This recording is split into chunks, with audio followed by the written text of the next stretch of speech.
Yo, yo, yo, this is DPS Podcast. That's Damage Per Second Podcast, episode 278. And we are back on a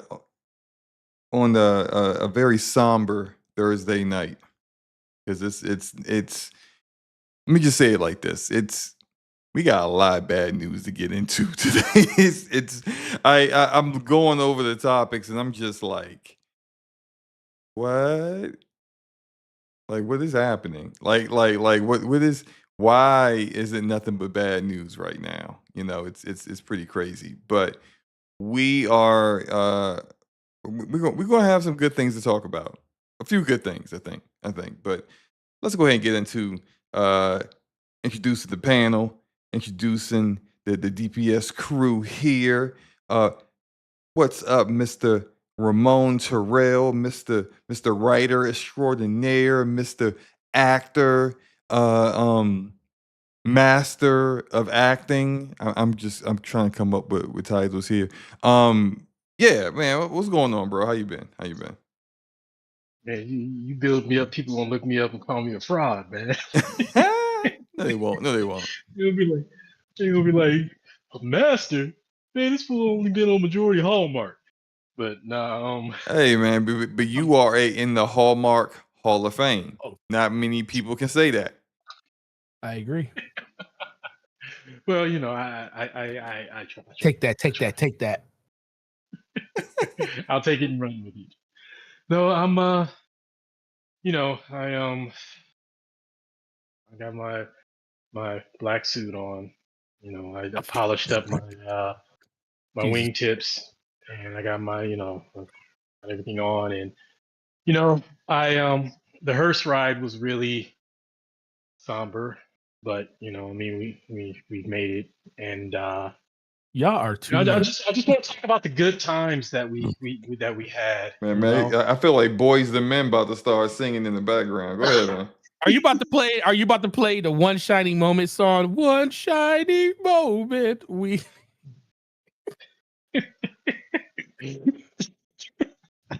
right, that's all I got. What's up, everybody? I hope you're having a great Thursday. And hope you've been having some good games you've been playing, and thanks for showing up. Yeah, what have you been playing, sir? So, of course, still making my way through Crimson Desert, probably somewhere around 105, 110 hours. Closing in on the finish. I think I'm in chapter 8, 9, something like that. Okay. And I took a break to play a nice little super short game called A Short Hike. And it's a little indie game. What an apt title. Yeah. Short game, short hike. Go ahead. Man. Yep. Oh yeah, they definitely. It's very self-aware game. I mean, I grabbed it when I went on an indie buying spree last year, and I grabbed a handful of these during the summer sale. And this one, I mean, it was like a few bucks. Like it wasn't expensive at all. And if you just do a few things and mainline it, you can finish it in maybe like an hour and a half. Oh, okay. If you do everything, then you can knock it out probably in about 3-ish hours, maybe.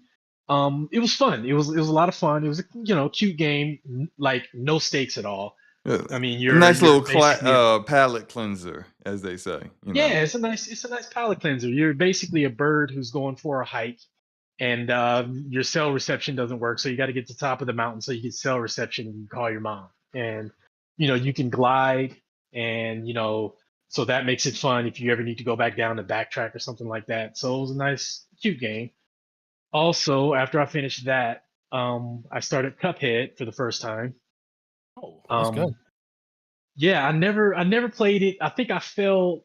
It's my own fault because I fell for it's hard. I ain't got time for that. But I've been cruising through. Pretty good. You watched that journalist try to play it, and you was like, you ain't get that feeling that if this dude couldn't do it, I know I can do it. Well, no, what it was I just kept seeing the discourse about how hard it was, And that was when I was in my mode before I had started playing Souls games. I was just like, man, I ain't got time for all that repeat. But then Gave me when a I hard took a time. look at it, yeah, I took a look at it and I'm like, what am I thinking? I'm like literally pre-wired for this type of game because growing up, these were the only types of games we had, right? Yep. Mm-hmm. So as soon as I started playing it, it was literally like I just picked up a glove that I had been wearing my whole life and it just slipped on perfectly. Like Like the riding a game, bike. I'm just yeah, right.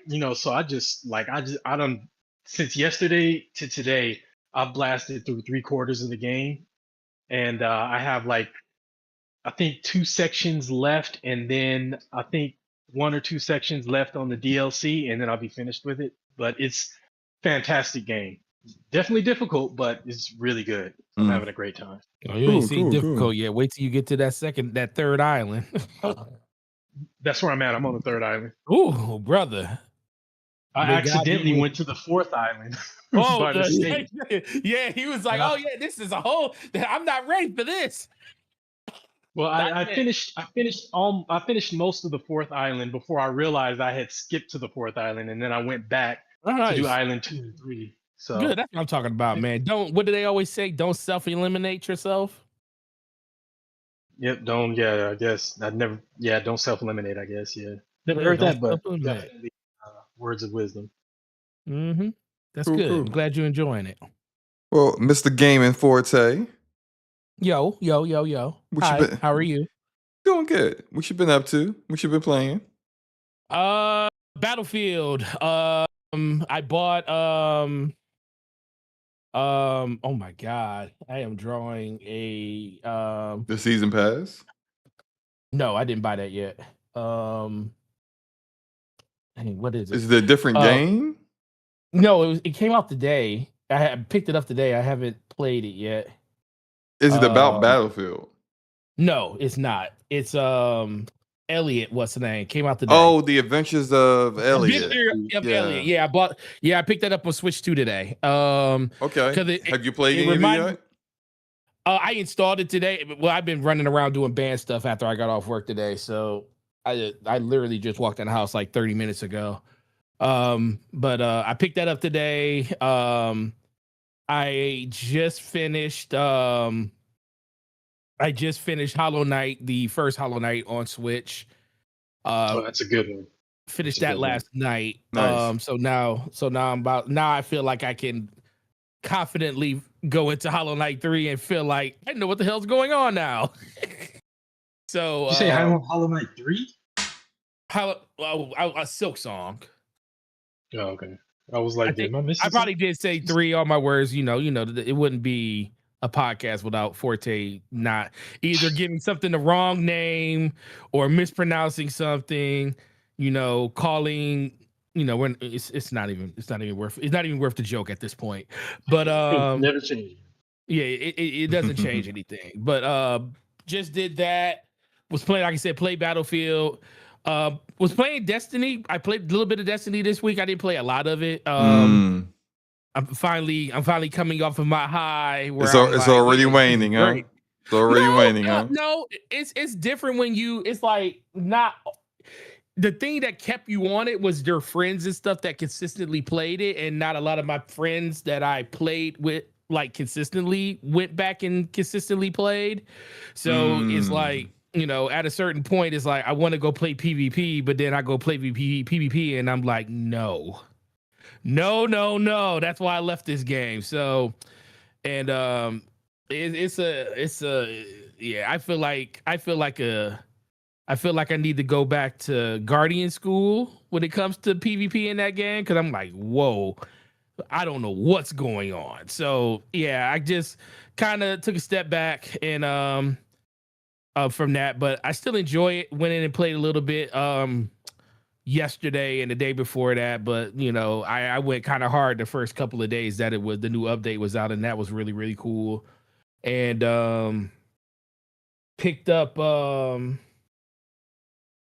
I picked up a digital copy of I already told you that was the week before. Like I told you about my whole thing with Ghost of Yote. That was wild. I went over to my father-in-law's house, and to go take him some, you ever had those family members that would like have their mail delivered to your house for some reason because they just don't trust people dropping stuff off at their house.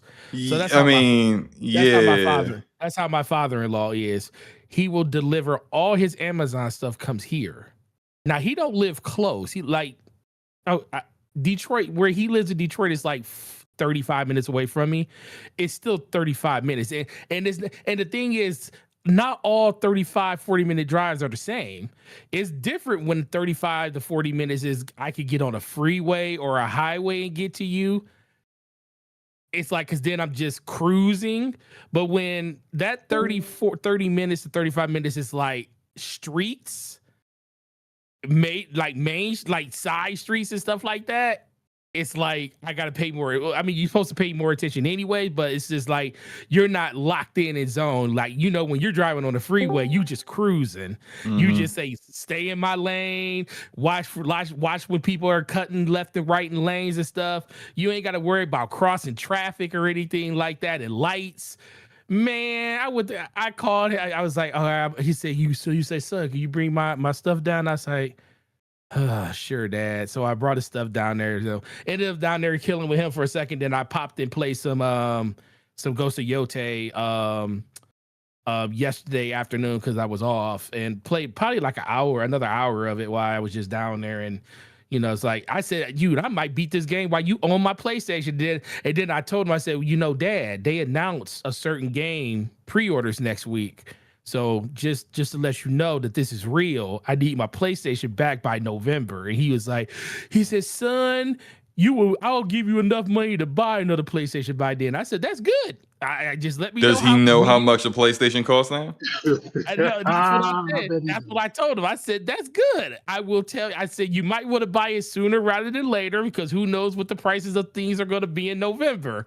So, yeah, so we're gonna have to get him his own because I need my system back by the end.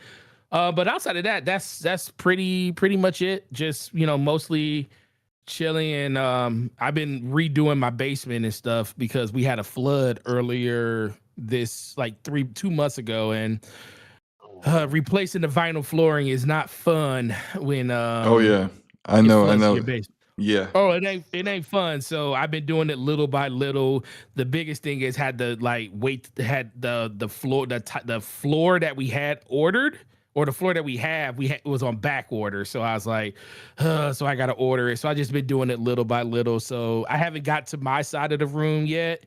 I pretty much finished the other side, but it's like, oh my Jesus Christ. So that's kind of been like a time sink too. But outside of that, man, it's just, persevering and listening to all this this craziness that people are actually shocked about, but we'll talk about that when we get there. Yes, we will. Yes, we will.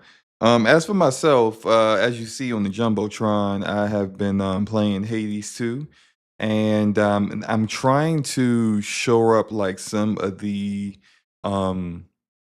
how do I say, prophecies? They're kind of like achievements, but they're like within the game. So it's like clearing a run with all the weapons, which I haven't done because my proficiency with all the weapons is a little not the best. Like I'm the best in Hades with the lanterns, like she's got like these dual torches that are real dope. I'm like, I can beat the game. I could clear a run in my sleep using those. And I've gotten better with the staff, the axe, and I just recently cleared it with she's got a real dope like shadow jacket. It's like a coat that she wears, but it's got it's almost kind of like Spawn's cloak, like Todd McFarlane Spawn, where like it has like not necessarily it does have a mind of its own, but like it can attack for you, and that's kind of like but it like spits out like rockets and stuff. It's pretty cool. It's just she's very her weapons are all very unique, so it takes some getting used to. But I've been doing that. Been enjoying that. I've also this may be the first week in a long time where I really like the game I've been playing the most hasn't been Call of Duty. I think I may have played COD like for maybe an hour since last week. I've mostly been playing, as I said, Hades 2.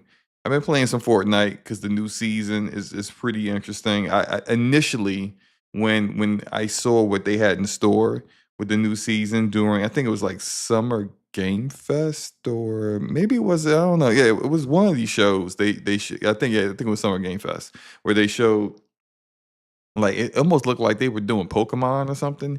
Like, got these little gummy bear looking things, like, jumping on your back and everything. I was just like, "What is this goofy nonsense?" But then I played it and I was like, "Oh, okay, yeah, I see how this is a good, change of pace for Fortnite." So I've been playing that with, a couple of friends. Shout out to Cat Daddy Lurk. Been playing with him a little bit, as well as, my homie, sweet brother Noomsy. Me and him been playing that. We also have been playing, he got me back on Warframe. Oh Lord. Yeah. He and his son have been playing Warframe, and you know what? Shout out to Digital Extremes because I made a clan in Warframe back in, like, I don't know, 2017. It's a long time ago. It's like nearly a decade ago.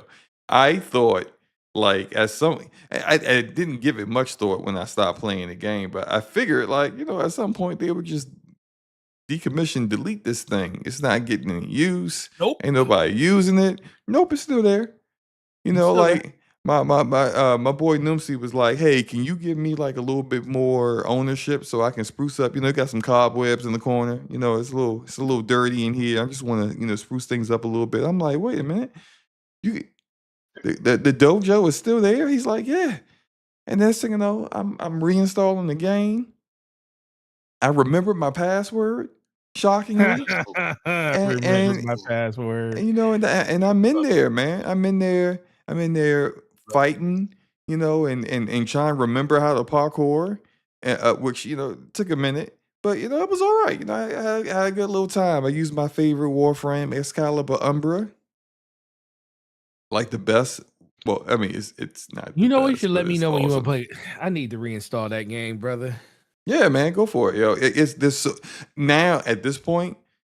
There is so much content that Yeah, it's I've a lot in missed there. that there's just like I remember when I first really got on I still gotta do Warframe. all the campaigns. I haven't done any of Yeah, them. that's what I'm saying. Like, there's a lot of, like, and I've done a lot of the campaigns, but I've missed so much over the years that like the last thing I did. No, I can't remember the last thing I did, but I know what was supposed to be next was the second war, I think. Mhm. Or the new war or whatever it was supposed to be called. I never did that, and that had to been about 3 or 4 years ago. So there's just so much content that I need to get into, and I'm helping my friend Numsy and his son, who his son's completely new to Warframe, so he's just like he don't know anything, and Numsy is still somewhat green, like he never really completed the main campaign. So I'm just like I'm relearning the game as I'm excuse me, as I'm playing it with them, which is pretty cool. The thing I have been playing the most though is Impulse, the game made by 1047 Games that did Splitgate. They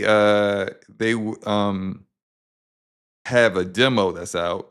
It's out right now. I don't know how much longer it's going to be out. At some point, I think they're going to turn the demo off because they're going to go into early access on the 24th Mhm. of this month. But yeah, I've been playing that heavy.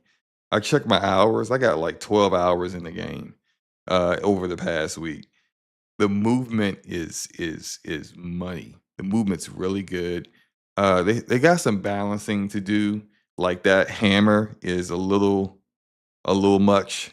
It needs they acknowledge what the feedback from the players was that the hammer needs to be nerfed, so they're nerfing it, which is good. Like 1047 is being very responsive to what the community is talking about and what the community Do you think they have wants. something here, Steven? You think I, they got something on their hands? I don't know yet. I still like because like I like it, but I can see how a lot of people won't like it. Now the Mhm. movement before I kept mentioning like Call of Duty, but like you really can't, like, even if you love Omni movement, you can't play this game like you're playing Call of Duty. Like you can do all right in most matches, but when you go against the people who really know, who really have mastered the movement, just gonna get bodied. So like I really had to get into the lab, go into the practice range, really work on moving, and then there's some like there's some kind of like life hacks, so to speak, to moving in that game. You really can go as fast as you want to and never run out of booster or run out of like the stamina essentially you need to keep moving if you know how to do it. And so I had to kind of take a look at some other players who actually had more time in it. They did more, further play tests than I did, and see how they were playing. Because there is no like kill cam or anything. So if someone kills you, you just dead. You know, you really respawn really quickly. If someone kills you, you respawn in like 2 seconds. So there is no time for a kill cam. But I looked at some other streamers who were playing, who were doing like, you know, who were.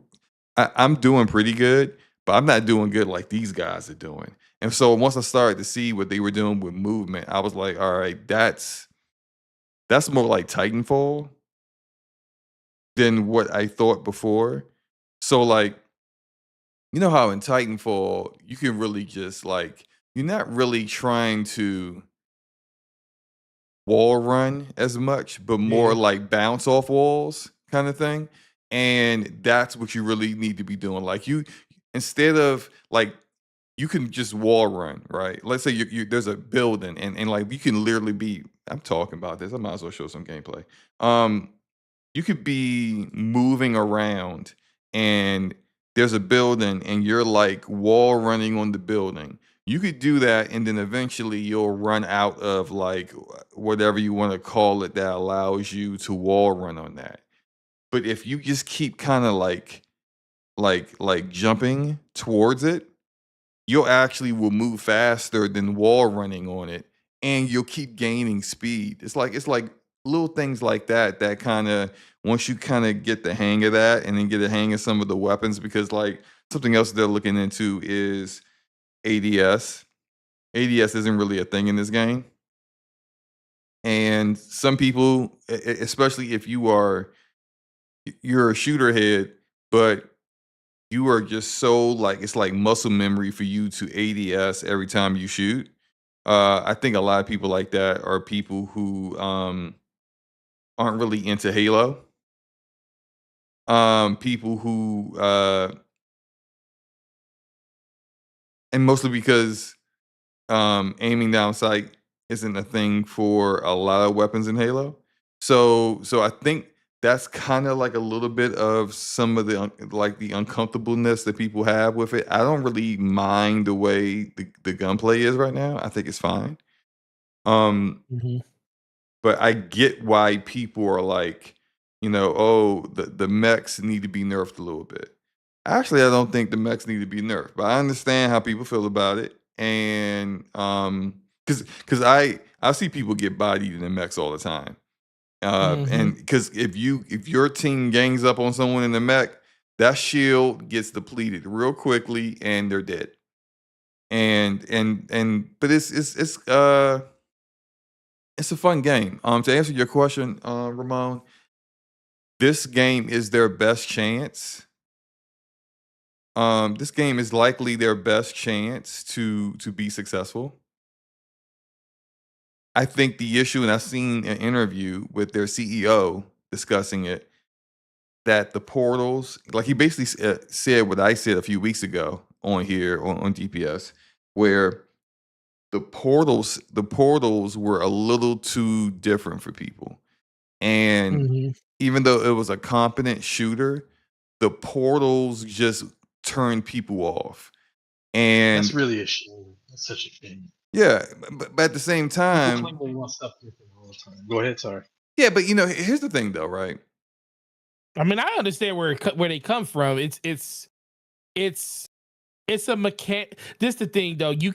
When you make a game like this, you want to give that expression of freedom and of improvement and mastering the game. But when you have one gameplay mechanic that is kind of foreign to what most people play, it's hit or miss. It's not going to get it adopted. It's not like perfect example. Like you can have like the smart pistol that was inside of Titanfall. Now, when you got the smart pistol, it was incredible. Everybody wanted to use it, but it was a way around it. So it's like when you got it, if you were really good at it, you were dang near unstoppable. But there was a way that you could play around it. Versus if you don't like using the portals, you are at a severe disadvantage in that game. Yeah. Like there is no coming back. So it almost it's not even almost. If you want to be competitive in a game like that, you have to use the mechanics that they put into the game. And some people just want to run around and shoot at each other. And that's not how game. That's the disconnect. And it's not a bad thing, but your hook can't be a thing that isn't something that a lot of people feel like they could just grasp, like by just playing the game normally. So I got a question then. Do you think they could have saved it by including a mode like Portal Masters, right? Where, if you want to try to master the portals, you go into Portal Master, and that's where everybody's zipping around on the portals. Oh, you mean like separate the portal stuff out? They did so they did make adjustments, I think, as they started to realize like the popularity of it started to wane. And this was with the first game where they started to have like these limited time modes. They used to have a lot of limited time modes that were very popular. Like they had a teabag mode where you scored by not just killing someone, but teabagging them. You have to teabag them to actually score a point.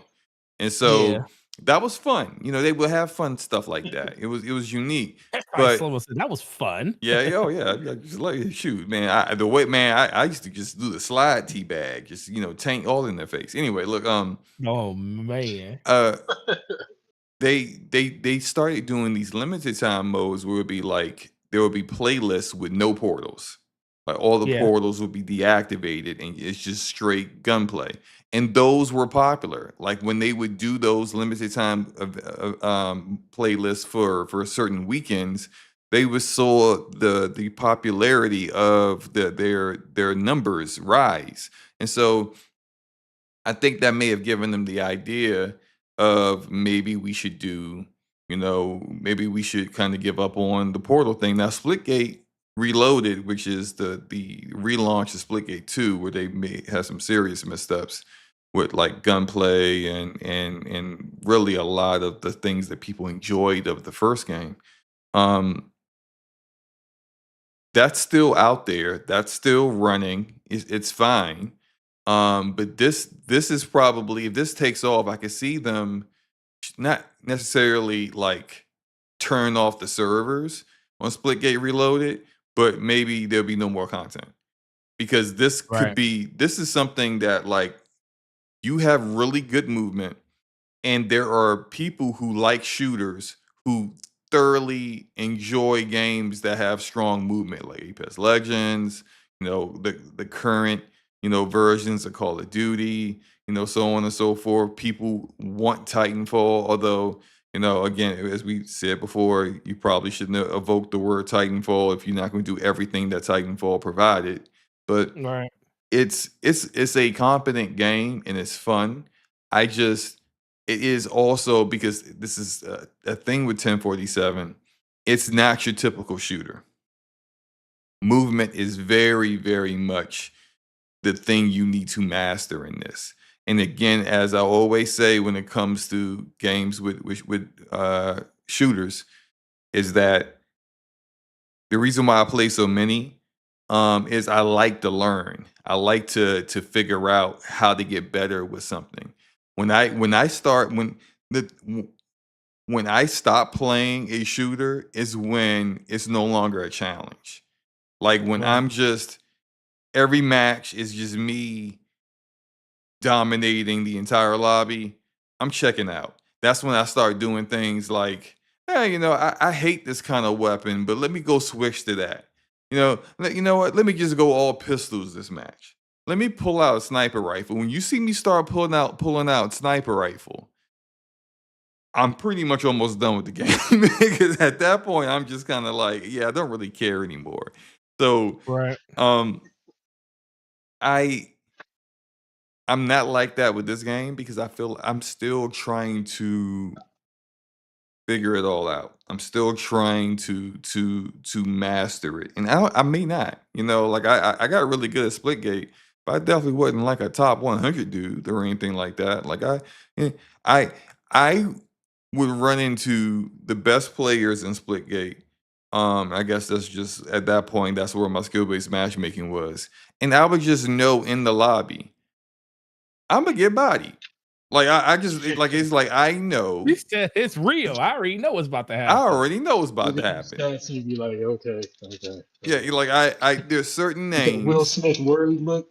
Yeah. There's certain That's names funny. that like when I saw them in the in the lobby, I'm like, okay, all right. And I saw those same people in the playtest when I did the private playtest, and when I saw they were in an entire six stack together, I said, oh boy, all right, it's gonna be a learning experience. Like I don't look at it like I'm believe like I'm gonna just get up out of here because I my ego can't take it.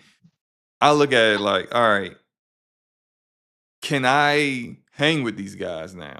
And that like they had been playing this game Impulse. That had probably been like my first hour in playing, maybe second hour in playing the game. I definitely wasn't able to hang. They freaking destroyed me and my entire team. But that's fine because for me, it's like I learned some things about how they were playing the game that I can apply to how I play the game. And that's how I always kind of that's why I said I was looking at other people who were doing really well as doing really well as well. They mastered the movement. I was like, let me go see what they're doing so I can go see how they because I'm looking at dudes. I feel like they're flying. I'm like, how does this guy never touch the ground? Like he never touches the ground. How is he doing that? Did that guy have to go? I went to his stream and I'm like, oh, so that's what you're doing. Okay, it makes sense then. And then I start to kind of try to master that. I'm not quite as good at it yet, but I'm getting there. That's how I am. I like enjoying the challenge, and it's probably why like I play so many games that are shooters. Shooter like I played probably Rogue Company well before people even realized Rogue Company was still had servers online. But that was I wanted to be one of the best in the game. I feel like I was, and that's what I'll keep doing to with a game until I feel like there's nothing more for me to do. Um, That's what's up.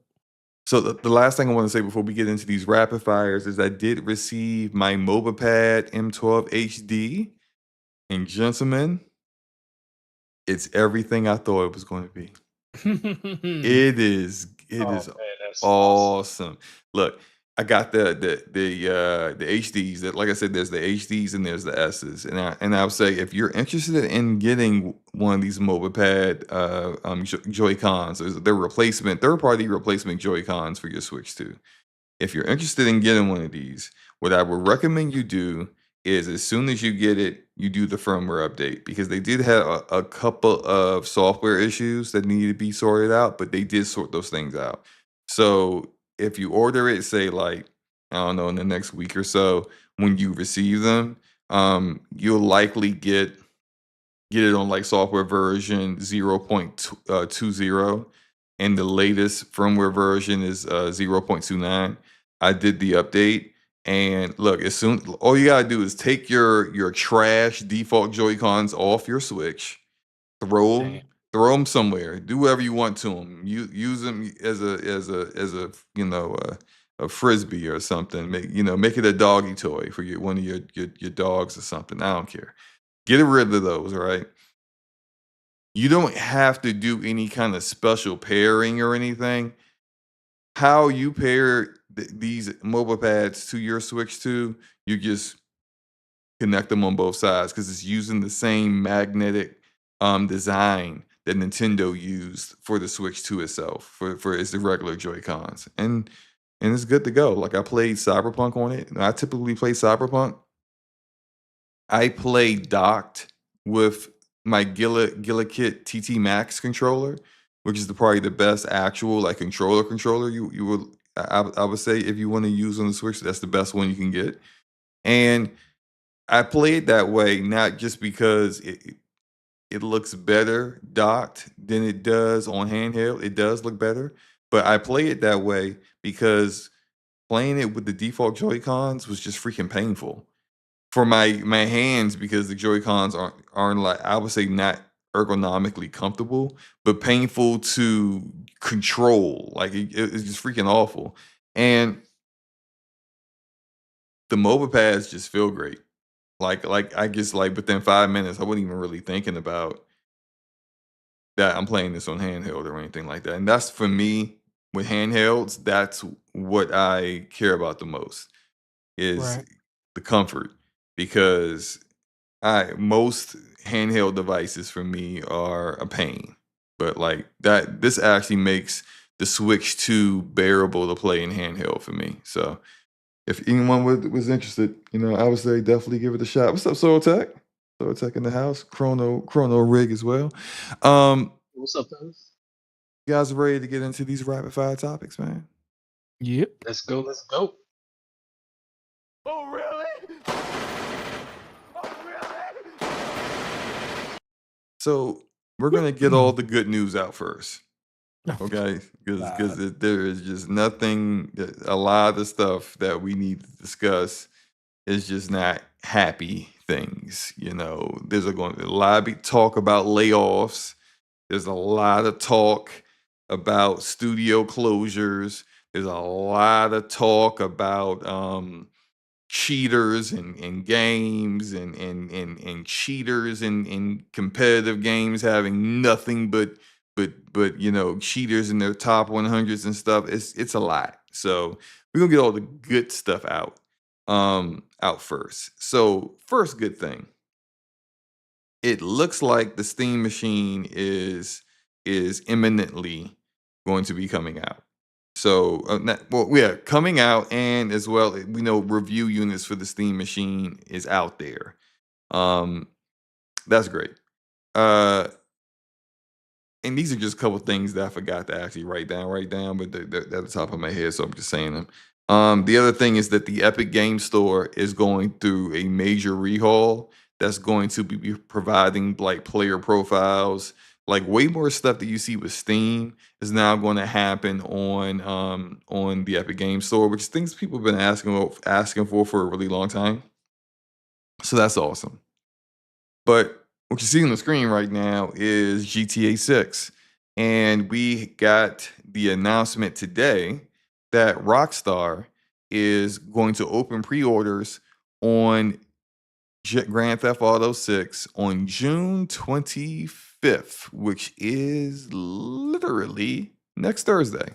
So we can discuss next Thursday. We will definitely be discussing if that turned out to be a disaster in some way or another, and how much it's going to cost. Because everyone's been kind of debating how much this game is going to cost when it comes out. There's a lot of people think it's going to be our very first standard price $100 game.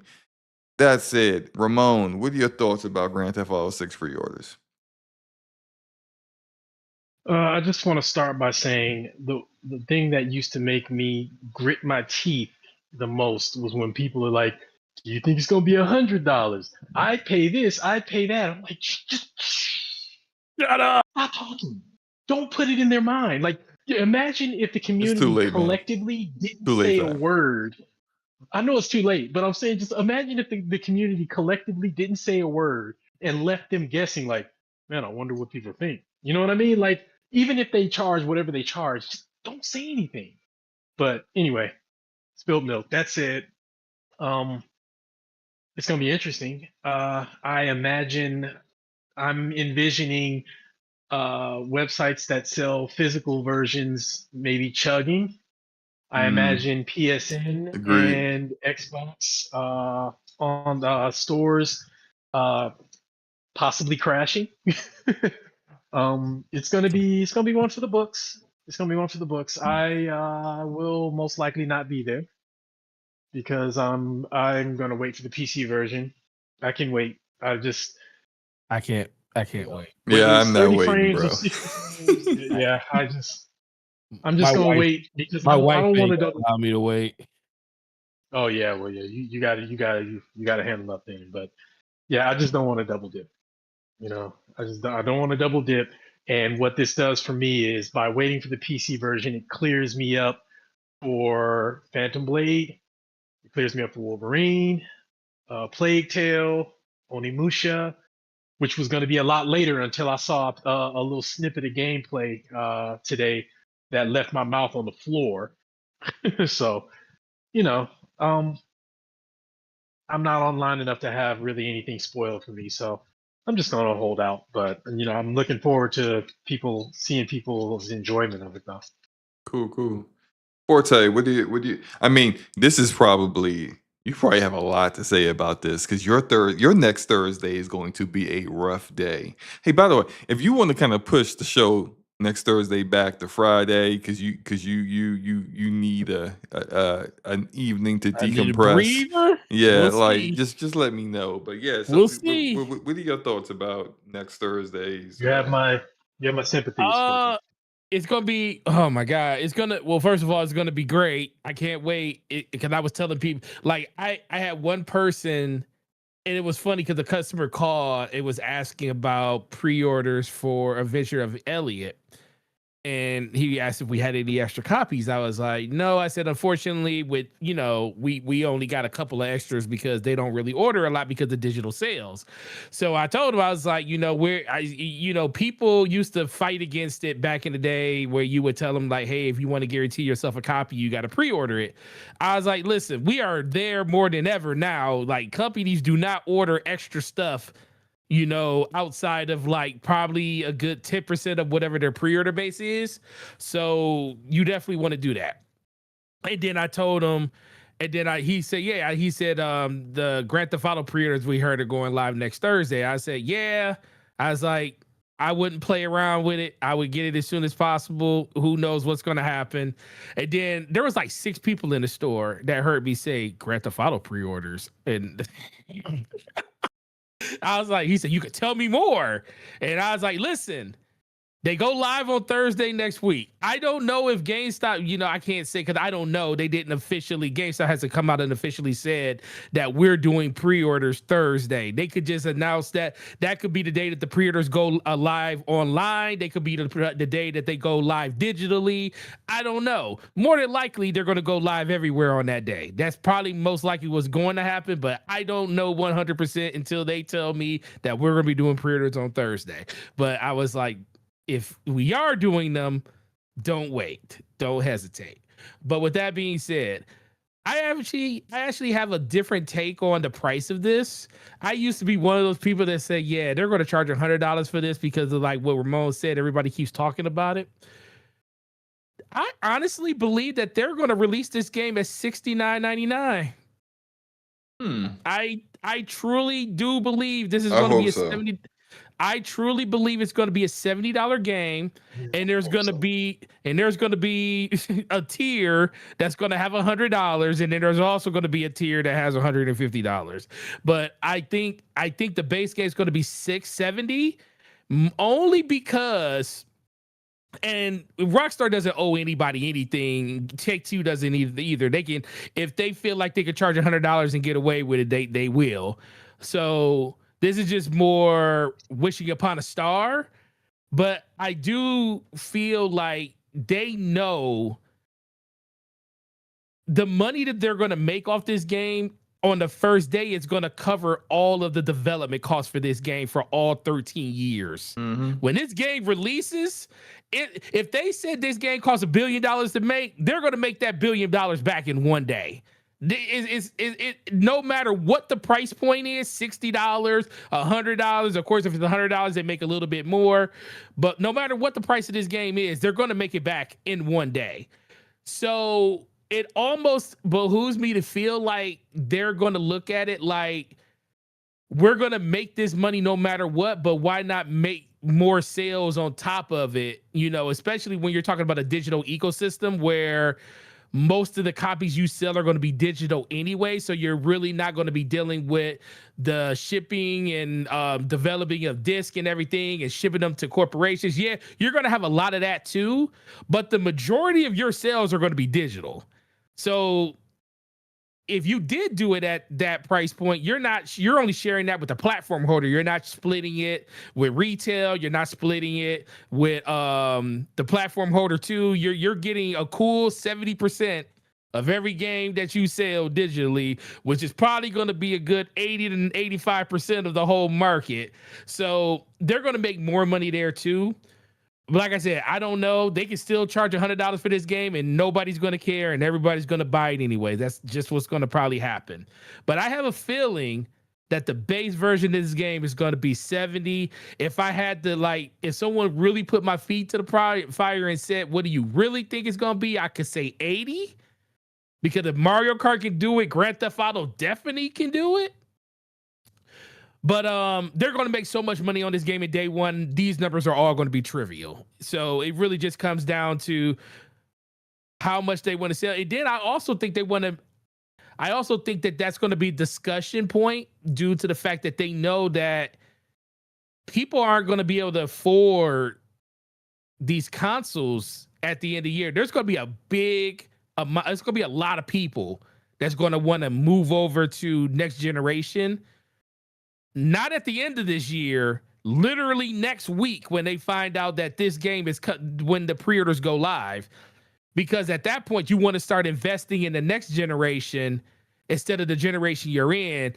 You know, yeah, you could go out and pre-order a PS5 or a Series X version of the game and you don't have one. And you could just say, I'll wait until it gets closer to the release day. But the longer you wait, who says that you're guaranteed a system in November and December? True.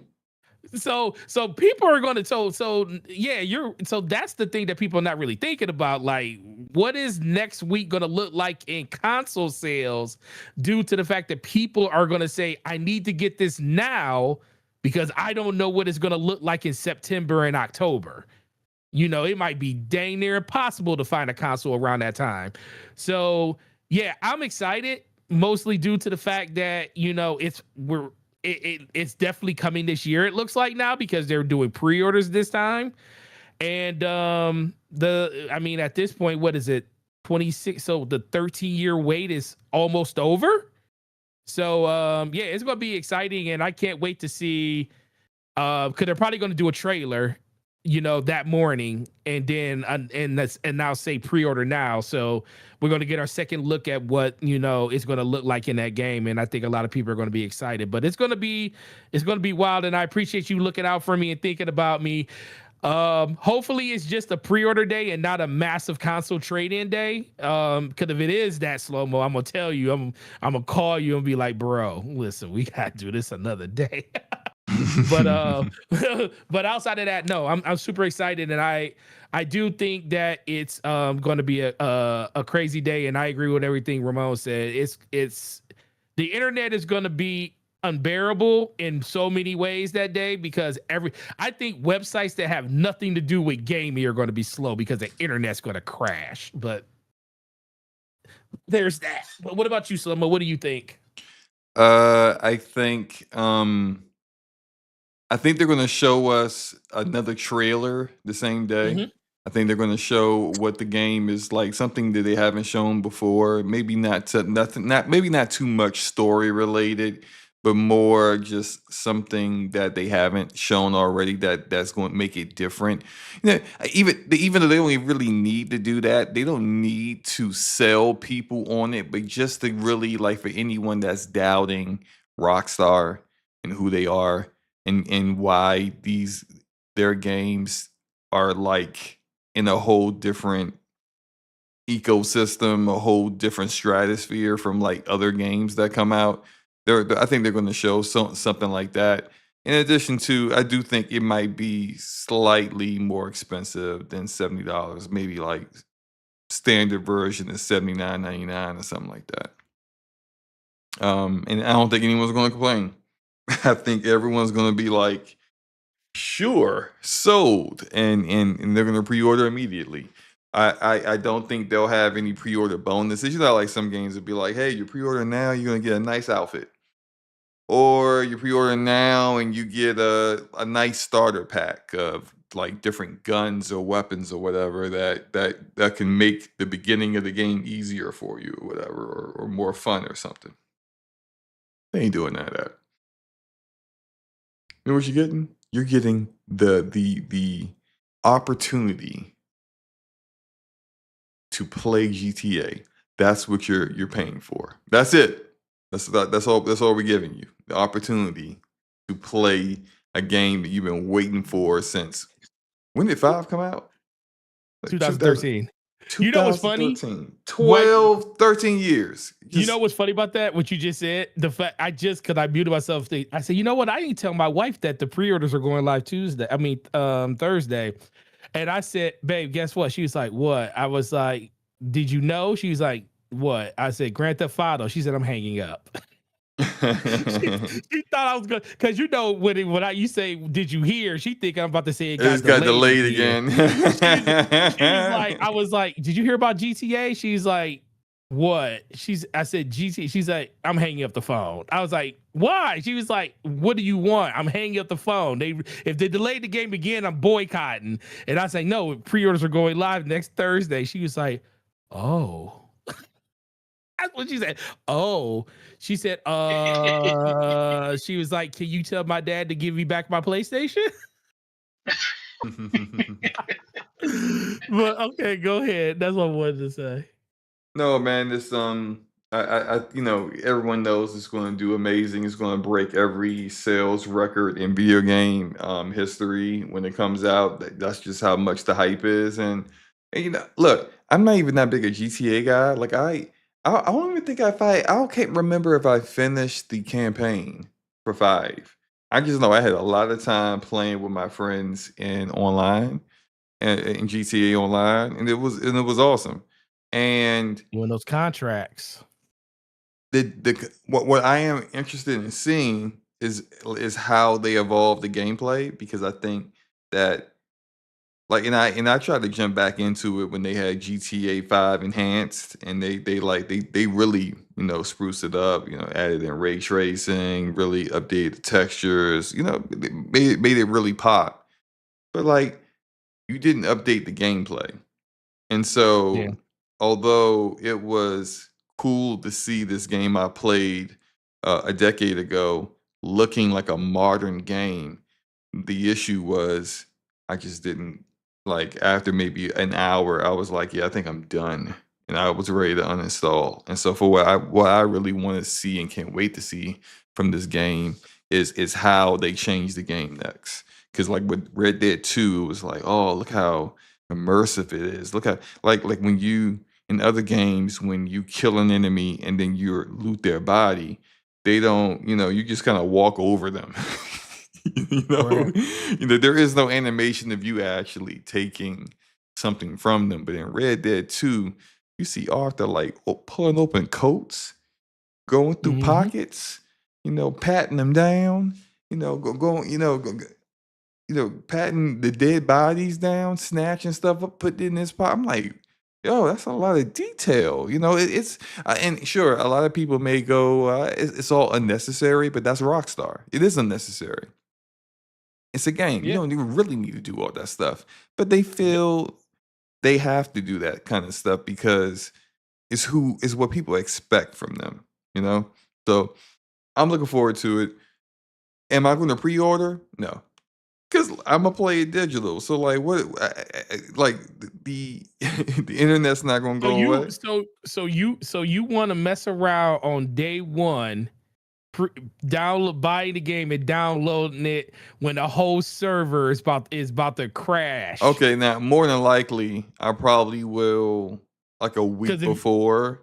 that's Go, pre-ordering but it still. yeah, but look, what you're talking about, they're going to have preload, and then they're going to Mhm. have day one patch. So Mhm. you're going to have to do some kind of install of this day one anyway. So if you pre-order the game, just like everyone else who's just going to buy it day one, you're going to be looking at 2 megabytes per second because their Mhm. servers are overloaded and and everyone's trying to install it all at the same time. So everyone's going to be in I the agree. same boat. It's not that big a deal with me. You guys ready for the next topic? Sure. Oh, really? Oh, really? Pre-order the game. Craziness. So Knowing Intel, he lying.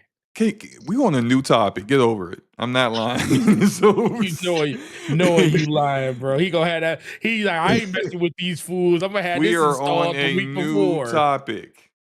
Just irritated me with that. That's a dang You're white irritated face lie right that there. other people have a different opinion. Wow. No, that's not. No, that's just fakeness right there. You know you gonna pre-order that game because you You don't know want to what? deal with the internet that day. I'm So I don't even know why I'm you so said that. petty. I'm so petty because you said that. I'm definitely not going to pre-order now just to Okay. spite you.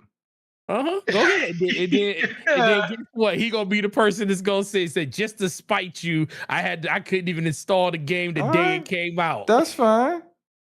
That's fine. Happy for you, SloMo. I remember when GTA Online started. When GTA Online started, could nobody play the game for 3 days? Yeah, but that was a month after the game came out. So. Exactly. Like the stuff ain't gonna work. It is what it is. I'm not worried about it. So look, Intel. This is, we're trying to get all our good news out. This is the next topic is maybe viewed as good news by some and bad news by others, but this is the absolutely good news. Intel is doing a refresh of their 14th generation CPUs. Because DDR4 based platforms are becoming more popular to kind of help gamers who are trying to build new systems but need to avoid the ridiculous RAM prices that are going on right now. And so what Intel isn't doing is they're not literally bringing back like those old CPUs. Like it's not going to be the exact same model, but what they're doing is like doing a refresh of the same performance on DDR4, but they're still calling it Raptor Lake. It's going to be called Raptor Lake Next. And they're going to have like I actually seen like a little chart that has the equivalent of like what you're going to get and what the actual performance was compared to the older Intel cards, which they're pretty decent performance. And it's not AMD, but if you just so happen to say have a PC where your CPU went bad, or your motherboard went bad, or your motherboard destroyed your CPU, or whatever, like and you need to build the system when you're trying to build the system. This is going to be able to, have you do that for something that is somewhat affordable. And this is supposed to be coming out either late 2026 or early 2027, as well as having motherboard makers making new motherboards to pair with these CPUs. Forte, what are your thoughts about this?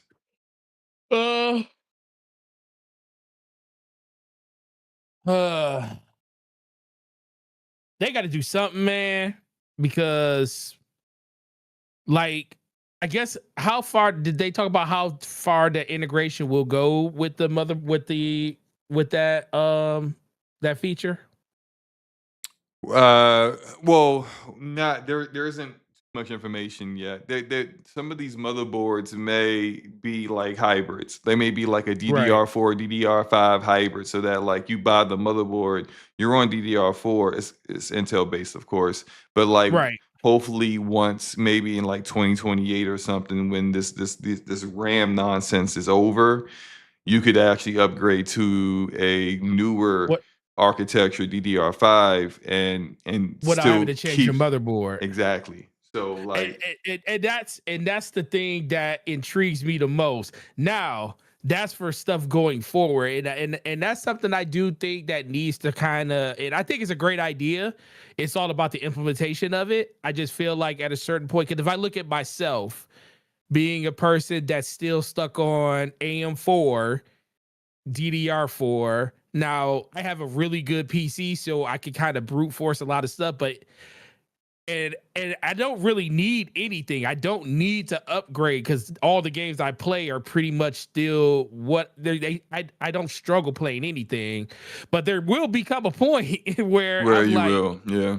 yeah, and Especially when with Epic out here is showing off Unreal Engine 6. You exactly already so know what that thing's going to do yeah, to the it's like hardware. when I look at my PC now, I like it's really good, Awful. but it's also I'm in that no man's land of where no PC gamer wants to be, which is borrowed time. Because right now, Yeah. that's where we are. We're literally on borrowed time with where like my GPU is perfectly fine. But my CPU, motherboard, and RAM are the things that I would have normally would have upgraded by now because this stuff I had since 2019 or 2018. So it's literally the next thing I would upgrade, but the prices of everything is so freaking high. It's Mhm. like I just can't do it. So I do think the next wave of like the next generation of graphics cards, not graphics cards, but motherboards should have that ability to allow you to be able to okay, let's get a new motherboard that allows me still to slide in AM4 so I can still future proof myself to AM5 or not AM5, but well, to AM5 when it comes to AMD, but we're talking about Intel here, but allows me to still, have a gradual upgrade path on the platform that I want to play on versus having to just completely tear everything down. Because as of right now, if they were to come out with DDR6, anybody that's got DDR5, you're done. You got it. If you want DDR6, you have to get a motherboard that supports it. If you want, like we're on AM5, or if you're on, I forget the new, because I haven't been on Intel in long, but what the new thing for Intel is, if you want the next thing, then you have to upgrade everything. There's no upgrade path within the same ecosystem once they move over to the next platform. And it would be nice to like have this gap that kind of bridges you somewhere in the middle where it's like, hey, this is all this Well, to be platform. clear, for It is those who might go ahead. not be fully up on what Forte is talking about, when he says upgrade everything, he's talking about motherboard, CPU, RAM. Those That's are the everything. things that, I mean, it's not your GPU, your power supply, and your storage, but it's the foundation of your PC. So essentially, if you need a new CPU, more and it's you You can't just do one. yeah, That's yeah, that's yeah. Because that's a where I'm lot of at now. times the motherboard you have, it may be compatible with multiple generations, but if you decided to go from Intel to AMD, you need a new motherboard. Period. Because Yep. these Period. motherboards only work for one manufacturer, one chipset. It's only going to work for AMD, or it's only going to work for Intel. And Unless you're then paying hundreds and hundreds of thousands of dollars, well, not hundreds of thousands, but thousands of dollars for a doable one that gives you both. right, and CPUs typically are more they last longer as far as being competitive, being useful, being great in performance. They last longer than GPUs do. So when you typically, like, if you just decide I need to upgrade my CPU because it's no longer keeping up in performance, is bottlenecking games. If that is the case, you guaranteed need to come off the motherboard, because the newer motherboards for the new CPU you're going to buy are not compatible with your current motherboard. More than likely, it may be a new, a whole new architecture when it comes to whether like the kind of memory that you're using, if it's What DDR4 or 5, so or 6, like you said. So what all that stuff what do most happens. people say though when and this is the only thing people gotta kind of listen to when you hear people talking. When a person is talking about upgrading their PC, usually when they say they're upgrading, most of the time they're talking about their GPU.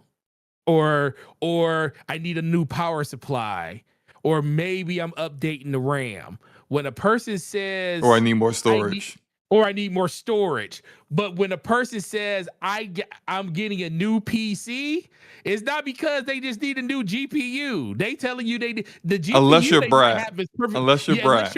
unless you're Brad, you're Shout right. out to Because Enrique. Go shout out to Sportster. Enrique. Shout Shout out to out to Brad. Enrique. But I'm sorry, like when I when I went to AM4, when I went to my 5950X, I literally said, and I had a really good GPU then. I didn't upgrade the GPU. I just changed over the motherboard, processor, and memory. I was saying, I said, I'm getting a new PC. Even though I kept the same shell, but it was like literally, if you change out the motherboard, the CPU, and the processor, you're pretty much getting a new PC at that point, because that is the foundation of your system. Everything else is just what makes it run more efficiently at that point when you're talking about video games, storage, which allows you to add more stuff to your system and be able to have more things going on. And the RAM just does it, all that other stuff too. It's like, that's why this is so enticing, because it almost bridges the gap when it says, instead of me saying I have to upgrade my PC, I mean not upgrade, I have to get a new PC, then there's an option for you to kind of do this semi upgrade where you can say, okay, I got a motherboard that allows me to be able to go to the next generation and still get DDR5 or DDR6 if that comes out. It may not give me the ability to go to like that next step with the motherboard, not with the motherboard, with the processor, but at least I could kind of stair step my way to the point where, okay, once I get to this point, now I could do this bigger upgrade later on. Compared to where we are now, if I want anything that's on the level of what I have now, just on a motherboard, CPU, and memory, it's like $2,200, maybe $3, if I want what I have now, which only cost me $1,600 back then. In 2009, my motherboard, processor, and RAM all cost me $1,600 and something bucks. That same thing costs like $3,000 now. And some people, and that's just for that part of it. We're not even adding the GPU and stuff into it. And that's super unattainable for a lot of people out here. So I'm not doing it. And I hope that they do find a way within the next wave of memory, GPU, and all that other stuff to kind of make that a little bit more approachable for people, because people are just not going to participate if they can't at that point. Yeah. Ramon, well, first off, Ramon, how is my driving in Cyberpunk? Since you like to, critique driving. Better than Forza. Well, it's looking pretty smooth. It's looking pretty smooth. You're looking good. He is driving down the middle of the line, though. Well, we ain't gonna talk about that. The middle of the line. In the race, you're supposed to do that in that race. If you guys have actually played Cyberpunk, you would. Anyway, why are you gonna make it plural? I was saying you got to get placed. Yeah, so he just making excuses. I ain't making excuses. I'm roping you into Forte's foolishness. So yeah. Anyway. Oh, you definitely made it now, but Ramon, you made it. He said, "I'm roping you into Forte's fool." You officially. That's made a lot of foolishness too. So just be prepared. For this podcast. Just be prepared. So anyway, look. What are your thoughts about Intel refreshing DDR4? Well, I mean, like on the practical side, on the one hand, it's a good thing because people who are trying to upgrade from ancient hardware at this point, they have an option now, an attainable. I don't even want to say affordable, attainable option with DDR4, even though it's, it just sucks, right? You're going back a generation. But, I mean, it's at this point, it's nothing but a good thing because until something happens with this AI nonsense, I mean, people aren't going to be able to get hardware. And then if this if this works, then it can also hopefully give a nice shot in the arm to the adjacent markets as well, because everybody is getting their teeth kicked in. I mean, people who make cases, the people who make coolers, the people who make, the what do you call it? Like um, all the components that go into building a PC outside of RAM, like it's all dependent on each other. And if people can't buy RAM and they can't buy GPUs because of the price, then that means they're not building PCs. So hopefully, bringing back this gen of DDR4, it can kind of help the market, all of the other businesses kind of stay afloat until we can get on the other side of this nonsense.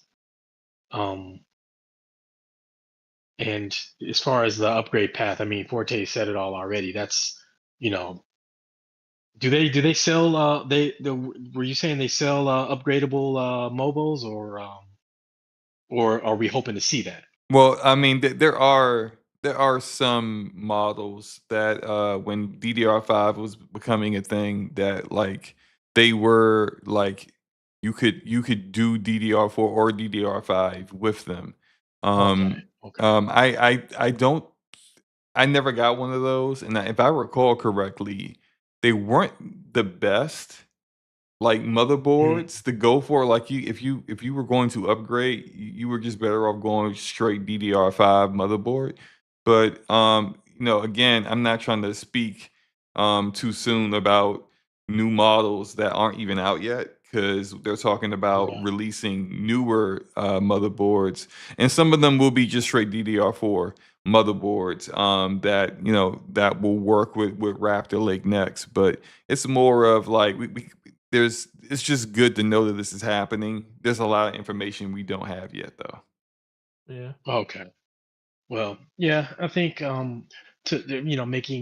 making these parts could, be a shot in the arm for uh the PC market in general, because if there's people that are still on GTX models or older AMD or Intel cards, as well as CPUs, and they want to upgrade but they're locked out, at least this gives them the ability to, move into, you know maybe not the current gen cards, but maybe a last gen card, Yeah. like, a 4000 series, or, something in the 7800 XTX, or, or XT, something like that. So at least they can move forward. People can start, selling PC cases and other components and everything. So, I think it's a very good thing, because at least it gets people forward until we get out the other side of it. Yeah, for me, Hmm.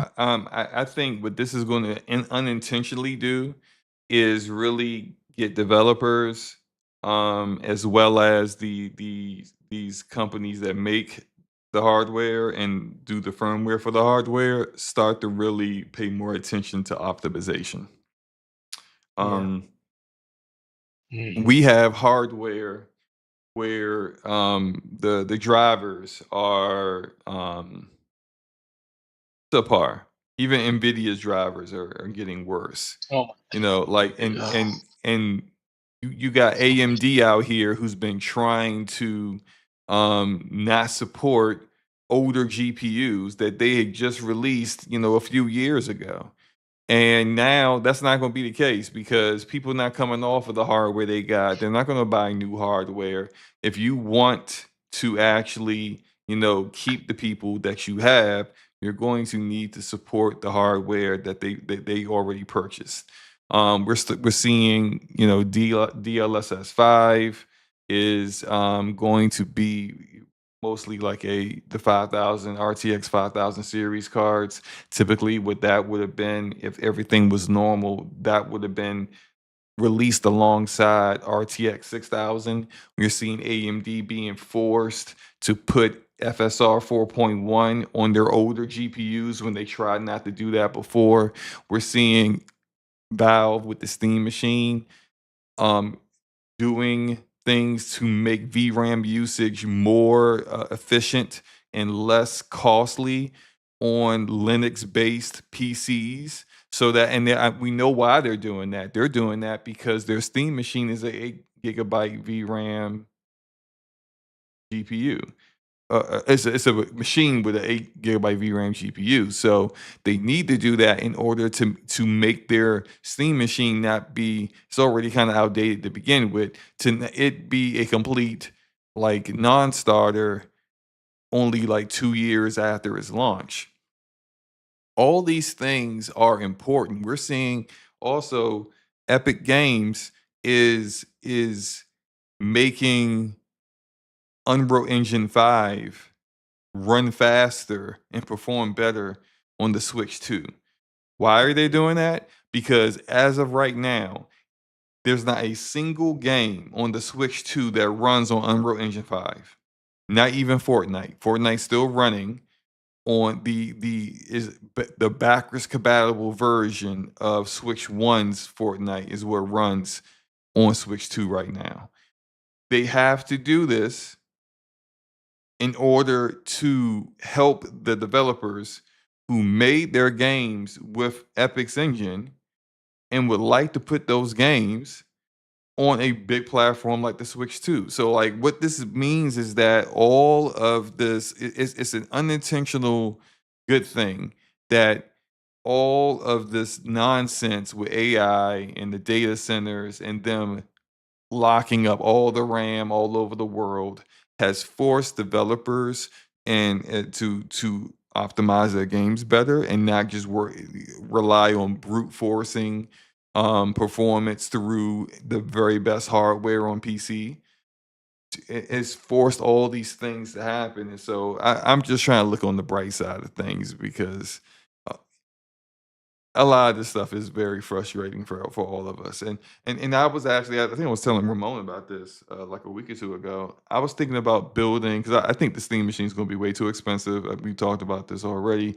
I've been told people it was going to be over $900 before the RAM apocalypse started. People didn't believe me. Now they're seeing how much the Steam OLED costs and realizing that the Steam Machine is going to be well above that. I'm not going to buy a Steam Machine, but I do see the benefit of having something that you could like that's like a small form factor PC that you could connect to a TV and just kind of play some of your games that you got on Steam through that. And so I'm thinking of just building my own Steam machine. But in putting together builds, I started to think, well, I definitely wanted to have more VRAM than the actual Steam machine has, but where can I cut corners? And what can I get away with? I actually have 64 gigs of DDR4 RAM just in my office doing nothing. That right now, if I decided to go make my own Steam machine that was on DDR5, the most expensive thing I would have to pay for would be the RAM. And so for me, this is just further evidence that I should just go ahead with DDR4. Maybe I'll wait to the end of the year. And when they come out with this Raptor Lake Next, I'll pick one of those up.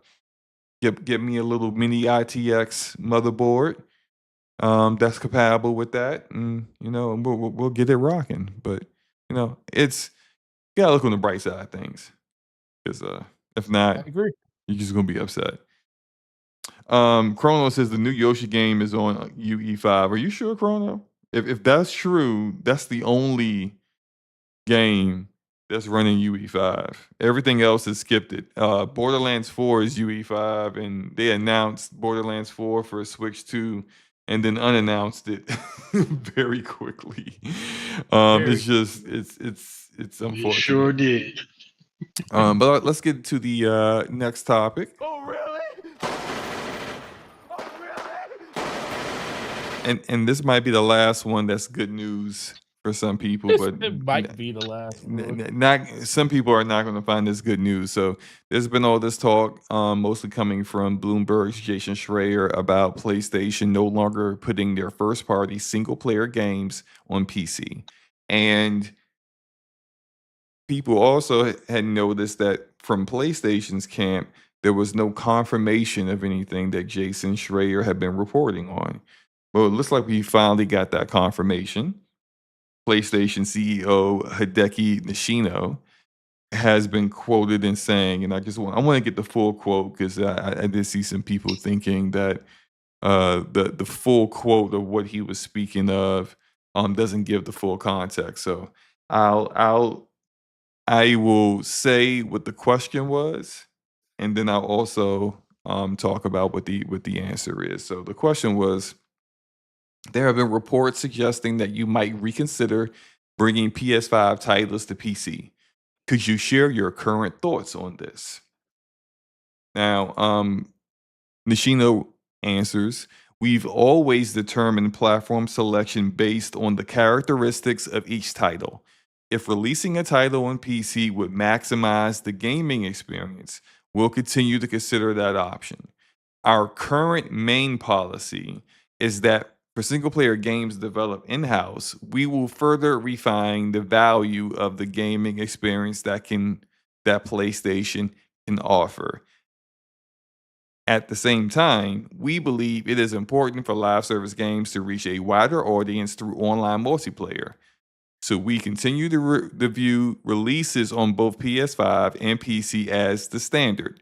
Regardless of the platform, we will make decisions based on the principle of delivering the best possible gaming experience that maximizes each title's unique features. So, Ramon, what do you feel when you hear that entire quote? What do you think Nishino was saying here? I think Nishino is using very soft language because one, you can't speak in absolutes. You can never use the word never. You know, he's not Aaron Greenberg. So you use soft language to basically say we are no longer putting PlayStation first party games on PC indefinitely. But if for whatever reason they decide to revisit that, they never said never. That said, I do not believe that we should be holding our breath and waiting for those PC ports.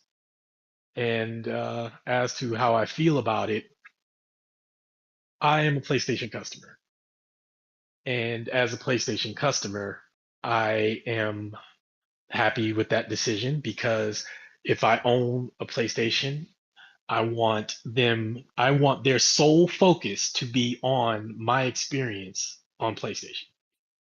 So I think it's a good decision for because the decisions that they were making with PC don't benefit PlayStation gamers. They didn't. They benefited PC gamers. So with that respect, they are doing what they need to do to take care of the people who have invested in their platform. And that's me, that's all of us. Now, conversely, I am simultaneously heartbroken because those PC ports were just absolutely a thing, just lovely.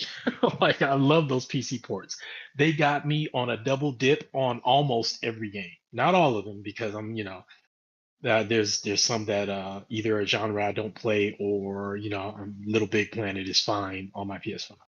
But on most of them, they got me on the double dip, and it was amazing, just absolutely amazing. So I'm gonna miss that. I am gonna miss that. But as long as I own a PlayStation platform, I want the red carpet treatment on that platform. So I think it's the right decision. And then of course, they already have a case study on devaluing your brand by putting your games on PC to begin with. So I think it's a good choice. Those are Ooh. two different things.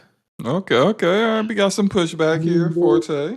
Those are two different things. One Also, put their games on PC, and one put their games on PC and the competing platforms. no. Backtrack. That was Good. recent.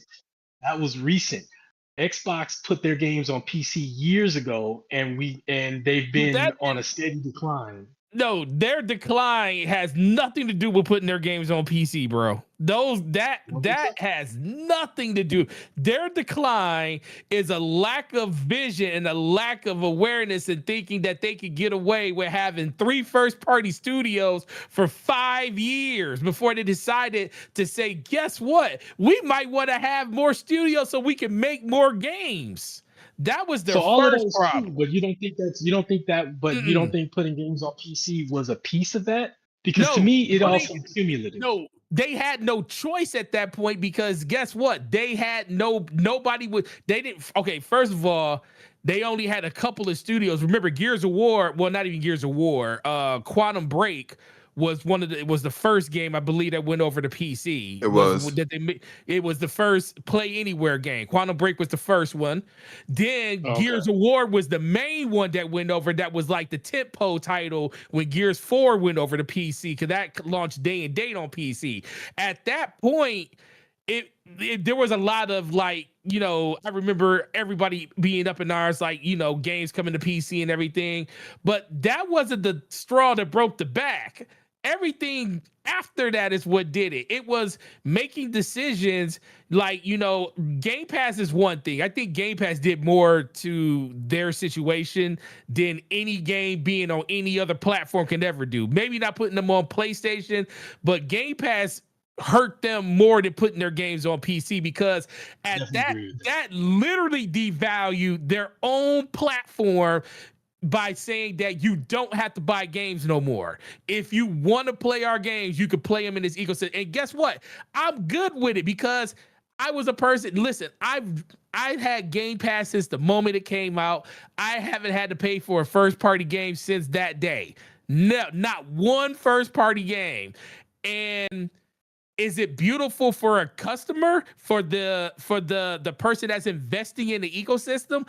Absolutely. Is it good for the business though? They tried to make you feel like it was good for the business. I ain't gonna try to go into that whole conversation because we're gonna talk about that with all the stuff that's happening there. But that was more of the unraveling. Like, yes, PlayStation can do whatever they want to do. I own a PlayStation. I was gonna keep and I didn't own a PlayStation. I owned it for God of War. I kept it because of Grand Theft Auto.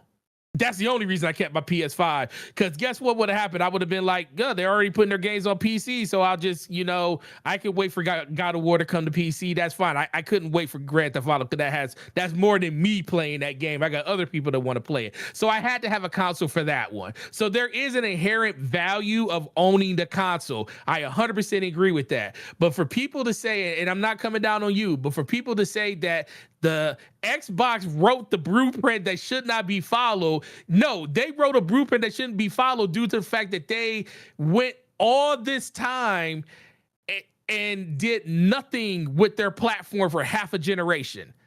Literally half the generation. They put Game Pass into effect, went out and bought all these studios. Now, I was the first person to say people were sitting there talking about where's the games? I said, well, unfortunately for Microsoft, the bad thing for Xbox and Microsoft, unfortunately, was the fact that all of those studios they purchased in 2020 and 2019, they all released games around that same time. So all those games were being made for someone else. When Outer Worlds came out, that was made for someone else. That money didn't come to Microsoft. I think some of the end sales came to them because they owned them at that point. But the games that they released and they made it or somebody else, that stuff went other places. Deathloop, that went to PlayStation. Xbox got a little of the residuals because they owned it after the fact, but all that stuff went somewhere else. So all of these studios that we wanted to... Let's be clear, because they owned Bethesda at that time, 70% of the sales of Deathloop when it launched. No, I'm just talking about, but when the game came, but when they purchased them, that game was already in development and already about to come out. So when I'm talking about the imprint of what Microsoft wanted them to do with their games going forward was like, I'll put it like this: when what was the In Exile? They came. What game was theirs? It started with a W. West something. I forget. Wasteland. Wasteland. What did Exile came out with that game? What else did they come out with after that? Like, how long did it take? Like, they put themselves in a situation where they bought all these studios. They couldn't benefit off of a lot of the purchases from those studios right away. Just like the same thing with Outer Worlds. They didn't get really any of the proceeds off of Outer Worlds, but they had to wait all the way until we got Avowed and we got Outer Worlds 2. That's when they started seeing returns from Grounded those was studios. before that. Oh, well, Grounded. I forget, because Grounded was one that they were working with a separate, same studio, but a smaller team was working on Grounded, which worked out for them. But they are the reason that it happened. PlayStation, yes, they can make this decision to put their games and say that we're not bringing them to PC. My biggest thing is I would contend with is the fact that you don't see any growth in that market is because you waited so long to put that stuff out. People that wanted to mostly play those games did what you did, Ramon, already went and had a PlayStation. Or guess what? If they didn't have a PlayStation, the games weren't enticing enough for them to go out and spend $400 at the time to get the console. And when they finally came over to PC, they was like, guess what? I'll give it a try. You know, it's on PC now. I'll try it. And now you got people that actually like those games, and you're hoping that you can convert those people from saying that they were going to buy it on PC to buying it on console. But PC gamers are just like you with console.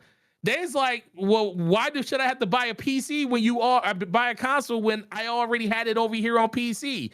They're gonna reverse this at some point in the future. This is all funny games right now because they know that they need to sell consoles right now. They know they got Grand Theft Auto coming out on the horizon. They know that they want to sell a PS6 in the very near future. So in order to have the messaging the way the messaging needs to be, which is smart on their end, is to say that we are not bringing our games to any other platform when it comes to our first party titles. Because guess what? All of these companies tell you single player titles. Well, that's what I said. I said single player. You said first party titles. Oh yeah, first party single player title. That's what I meant to say. For all their first party single player titles are coming only to console.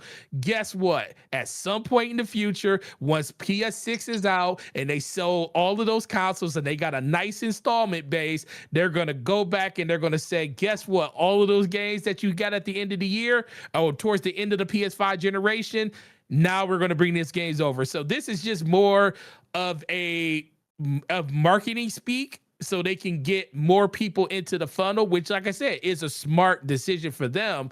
But for them to sit there and say they saw no benefit of it, that's BS, because you weren't selling those games like you were selling them when they came back out on PC. You didn't sell a lot of them, but those are still sales that you would not have gotten if you didn't bring those over. So that's like the disingenuous part, but I understand what they're trying to say, but they're just not going to say it in layman's terms because they want people to think that we're for our community, we're for our gamers, we're for the people that bought our systems. And like you said, Ramon, I want to be treated as a first-class citizen. That's what they're treating you. They want you to feel that way.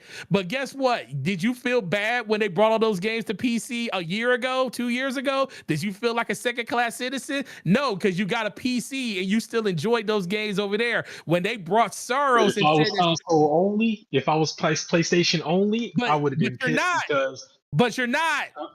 You're not. I know, but I'm saying not. You're not. I'm talking about holistically. I'm speaking holistically. I understand what you're saying, but holistically, you're not. We're talking about you. We're talking about you. Okay, well, we're talking about me. Just like we're talking about SloMo when he talks about himself, and I talk about myself when we talk about myself. Listen, gaming is a selfish hobby. I don't want to hear none of that stuff about anybody sitting here saying, oh, that's a great move that they put that stuff back on console. No, screw that. I wanted to play Sorrows. Guess what? I haven't bought Sorrows because I don't want to play it on a PS5 after experiencing Returnal on a PC and knowing how they can actually make it. So I'd rather wait for Sorrows in 4 years to come to PC because I'm not that interested to play it on PS5. Unfortunately, that's just you're me. not getting Sorrows on PC. We probably won't, but guess what? I'll die on that hill. Okay, then you just won't play Sorrows. Because look, even if they decide, and yeah, sure, I agree. This quote is hedging. It's hedging. It's hedging what they're doing right now, and he's keeping a opening available to go back on it in case things change. That said, when they started putting their games on PC, they didn't put every game. They started at the end of the PS4 generation with Horizon Zero Dawn, and they went back a few years with some other games, but they didn't put everything. Like the Order 1886 is not on PC. A launch title, Demon Souls, is also not on PC. Gran Turismo is not on PC. Multiple games didn't go. Sure, a good number of the older ones went. There's no guarantee as of right now, based on what we know. Sorrows is not going to PC. Wolverine, which you see on the Jumbotron, not going to PC. Ghost of Yote, not going to PC.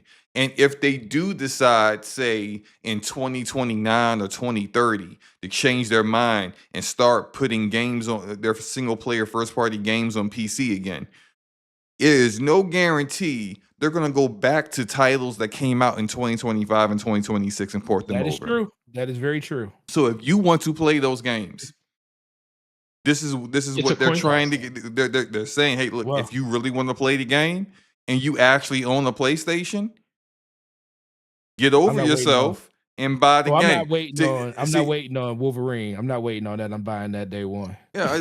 So like it's always going to be that kind of thing. Now, I think when in regards to you talking about the differences between Xbox putting their games on PC and PlayStation, is that the big difference here is that Xbox actually owns the operating system. They own the platform of the platform. Yeah. They don't get a ton of money gaming wise off of that, but that provides different options for you. In addition to the fact they have their own storefront. It's a trash storefront, and they don't make a lot of money off of it right now, but they do have their own storefront, which means there is the potential to get 100% of the revenue on games that you put on PC versus PlayStation that does not have a storefront, and everywhere it sells on PC, 30% of that you're giving to somebody else. So when you're already dealing with the fact that your current generation first party games have sold less than your last generation first party games, even with you being on PC, and then you see something like Spider-Man 2 come out with the shortest time frame from PlayStation launch to PC launch, and it still didn't sell great. Spider-Man, I understand, not from a gamer perspective, but from a business perspective, why you say, all right, well, why don't we just force these PC gamers to play it on PlayStation? Now, the majority of PC gamers don't own a PlayStation. Right. And based on their data, they had like something like 20 to 30% of PC gamers own a PlayStation. I don't know how accurate that is today because that quote was from like 2021 or something like that. But I don't know what the numbers are. I'm pretty sure they have more accurate, up-to-date numbers. That said, your sales on PC was so low outside of Helldivers 2 and Horizon Zero Dawn and maybe one other game that like it don't matter. It don't matter if you only got like 20% of them actually own the PlayStation. The vast majority of PC gamers weren't buying your games anyway. Right. So, like, you brought up how amazing Returnal is on PC, and it is fantastic on PC. It didn't sell on PC. It didn't sell. So when the PC market mostly says like like your games is okay, and this is how I really feel about this is that they realize the PC market ain't really checking for them the way the console market is. And so when he says we've always determined platform selection based on the characteristics of each title. If releasing a title on PC would maximize the gaming experience, we'll continue to consider that option. What would maximize the gaming experience? If you have, now he's not talking raw performance. He definitely isn't. He's talking about players. So that's why live service will continue to be, as he said, the standard of PS5 and PC will be the standard for live service releases because they need the players. And they look at Helldivers 2, their only successful live service game, and 2/3 of the community is on PC. When that is the case, that's where they see the value in the PC market. That's where they're like, yeah, we'll give up that 30% revenue to Steam because what's important is making sure the game's successful. And they feel like their single player first party games can be successful without PC. And frankly, also with the whole, we've always determined platform selection based on the characteristics of each title. A lot of people don't realize Until Dawn Remake released day one on PC. That's a single player first party game released day one on PC. It's a remake, sure, but released day one on PC. The same way it did on PS5. And guess what happened? It bombed on both. And then don't forget Horizon Zero Dawn remaster. That launched day one on PC too. Like they're not opposed to doing remasters and remakes, and that also I don't think did great either. And yeah, I mean it was more of a. I take that back. I don't know. That was more of an upgrade than anything, and so that was more of I don't really consider that one. Scratch that. Yeah, Until Dawn was never on PC, and then they did this was a rebuilding of the game that was not very well done. It was the original game was done in Decima Engine, and the remake was done in Unreal Engine 5. So it was completely like different rebuilding of the game, and they put that on PC day one.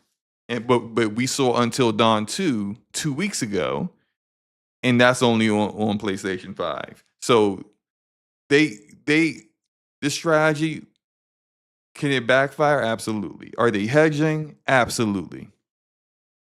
Yep. You know what's interesting is they didn't. But hold on. They pulled back. You don't.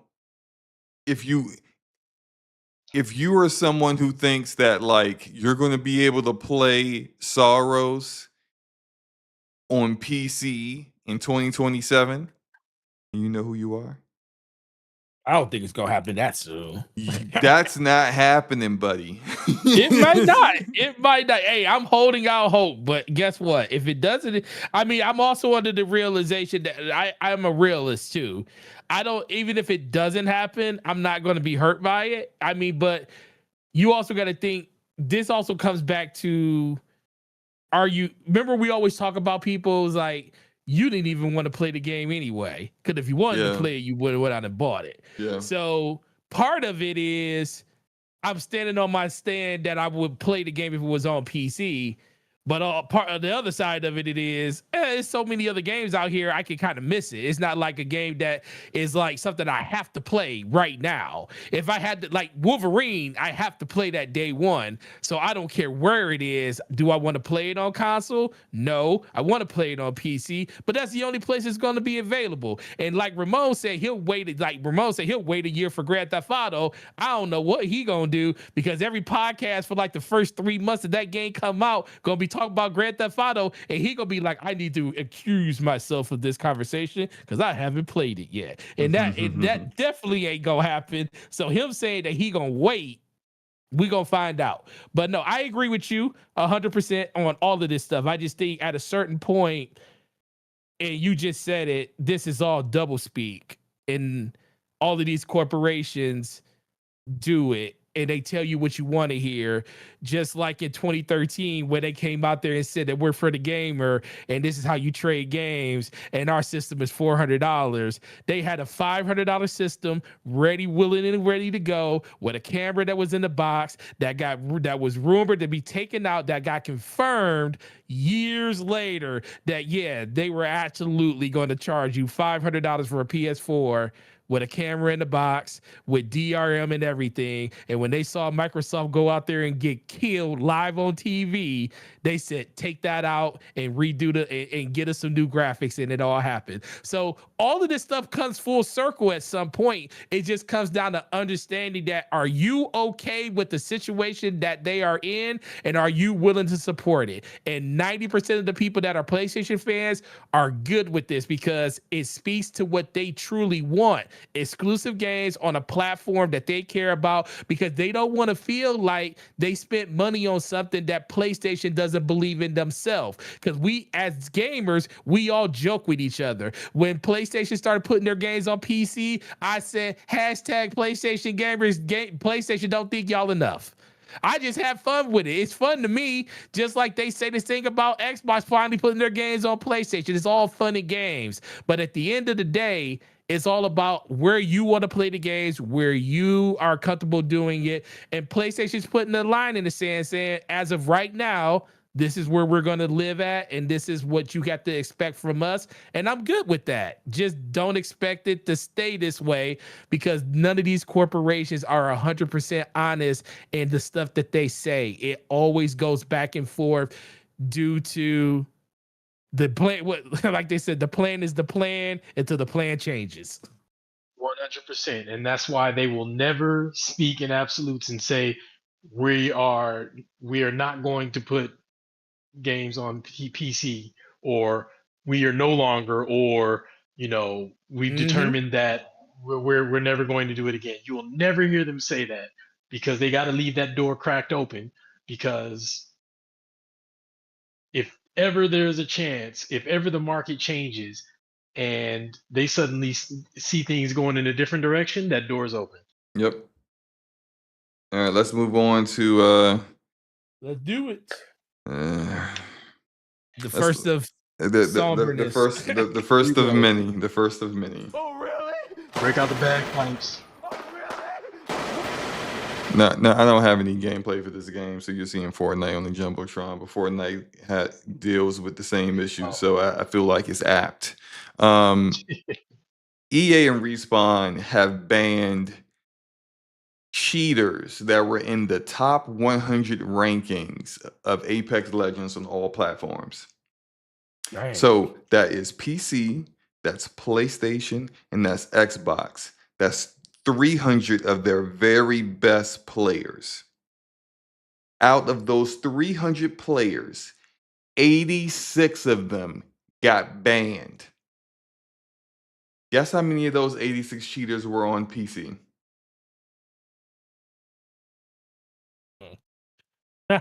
Go ahead and say it, SloMo. 7. Whoa, So are you 70? Yes. Just 7. Just 7. I love it. I love it. I love it. Man. Chronos Max, people. So 79 cheating bastards were on consoles with their Cronus and their Zims and their strike backs and all their micros and their aim and their aim.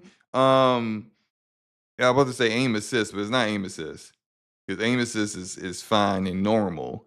This is aimbot and soft aimbot. Now they got all kinds of ways that they try to hide them cheating, and they had been cheating so long and gotten away with it for so long. They made it into the top 100 on their platform. Dang. That's Wild. how prevalent cheating is. Cheating in Fortnite, prevalent. As we know, cheating in Call of Duty, all over the place. I feel like I've run into a couple of cheaters in Impulse. The demo. How you got cheats for a demo already? That's crazy. So this is the state of the gaming community. I wanted to say this because, like, there's always the console guy. Like, I turn crossplay off. I don't want to play with them cheaters. And are there cheaters on PC? Absolutely. I'm not denying it. They cheating on PC. They got all kinds of weird stuff. They got wall hacks. They can see you outlines of you through walls and stuff. They using dual PC setups. I be seeing the videos talk about how they cheating now. Look what they doing. They got movement cheats now. You just press one button and it's like 20 macros go off and they done some Yep. kind of Spider-Man flip over you and everything. They got all kinds of stuff. But guess who else is cheating? Guess who the best cheaters are? The best cheaters. It's the guys that's playing with you on PlayStation, you hypocrite. It's the guys. Mhm. So you turn crossplay off so you can run into the dudes with auto aim. Mm-hmm. Crazy. Gotta love it. Gotta love it, man. Forte, what are your thoughts about this, man? Ain't nobody safe, man. Y'all ain't safe out here. Nobody's safe out here in these gaming streets when it comes to cheaters, bro. Listen, I knew you was gonna say something. I didn't know the exact number. I knew it was gonna be something stupid low. Because guess what? PC gamers, you already have an inherent advantage in a lot of these games because you're playing keyboard and mouse. So, If you so choose. if you so choose, absolutely. And I try to tell people this all the time. I was like, listen, there is a distinct difference. If you're on the controller and you're playing against a guy with keyboard and mouse, you could be better than that person if he sucks at keyboard and mouse. Yep. But if everything is fair and that dude is really good at keyboard and mouse, you are at a distinct disadvantage every time you pick up that pick up that controller, because that person could just do things that you can't do with a controller. And I get it. It sucks being out here playing with people on these different platforms to do it. But the fact that people are doing this on console against other console people, and y'all keep saying, oh, I want to run away, I'm disabling crossplay. They ain't even the ones doing it to you. Exactly. They ain't even the ones doing it to you. The people doing it to you. Like, listen, at least twice a week, sometimes once a week, but at least most of the time, at least once a week, sometimes twice a week, I get a person calling like, hey, do you guys got any Cronus Max or any Zens in stock? And I said, no, man, we don't carry them in store. You only can order them off the website. And then it said, man, why don't y'all have it? I said, well, why are you cheating? It's like, why you want to cheat? And then some people tell me the truth. It's like, man, I'm getting tired of getting bodied out here and Call of Duty or whatever, or name your favorite game that you're getting it done to you in. It's wild. But that's good. It still ain't enough because they only probably caught a couple people. When you say, dang, 80-something people got caught, that's probably like not even 5% of the community. Out of their very best players, it's 29% of their very best players. Oh yeah, right. But which is way too high, right? Way too high. But more than likely, some of them other guys are cheating too. They just haven't been able to call them. And I'm pretty sure someone, maybe I won't see anyone in the comments saying it, but someone, after the fact is going to put a comment on the replay of the video, or they sitting at home listening to us talk and say, You know the other, you know it's more than 7 in that top 100 that are PC players SloMo. I'm like, yeah, but they ain't get caught, and you don't know. They the ones that got caught. Right. And sure, do they have methods of hiding what they're doing? I said the whole dual PC setup is difficult to detect, even though there's a way to kind of stop it now. But just we're not saying that there isn't cheating on PC. We're just trying to get the people who seem to have like this weird delusion that there's no cheating on console to just come to terms with that. Like, and it's kind of depressing. You know, people keep, you just want to enjoy the game, be competitive, have fun with people, and then you get into a lobby with some dude that's just like, he got a shotgun and he's sniping you from across the map somehow. Like how bro? How was that possible? Like what are we doing here? This dude slides past you and every shot goes directly into your forehead. No deviation whatsoever. And then you look at the replay and he wasn't even looking in your direction when he was sliding past, but somehow the reticle just moved and his aim got twisted behind him and hit directly directly in the face. Like these things happen. We've all seen it when we play these games, and you're just like, oh my gosh, this guy's cheating. And then you report him, and you're just like, he's probably not. Nothing's probably going to happen to him anyway. But that's wild. It's what it is, man. Ramon, I know you don't kind of play these kind of games. Any thoughts on this before we move on? I think it's a shame that we are forced to share space with the worst humanity has to offer. Oh man. Spitting this right to quote the great Ashen Luca, sucks to suck. And I'm just imagining being so absolute, just bottom of the like gutter trash at a game that you have to go buy software so that you can feel good about yourself instead of actually getting better. Oh no, Ramon, there's more than that. You see, there's a whole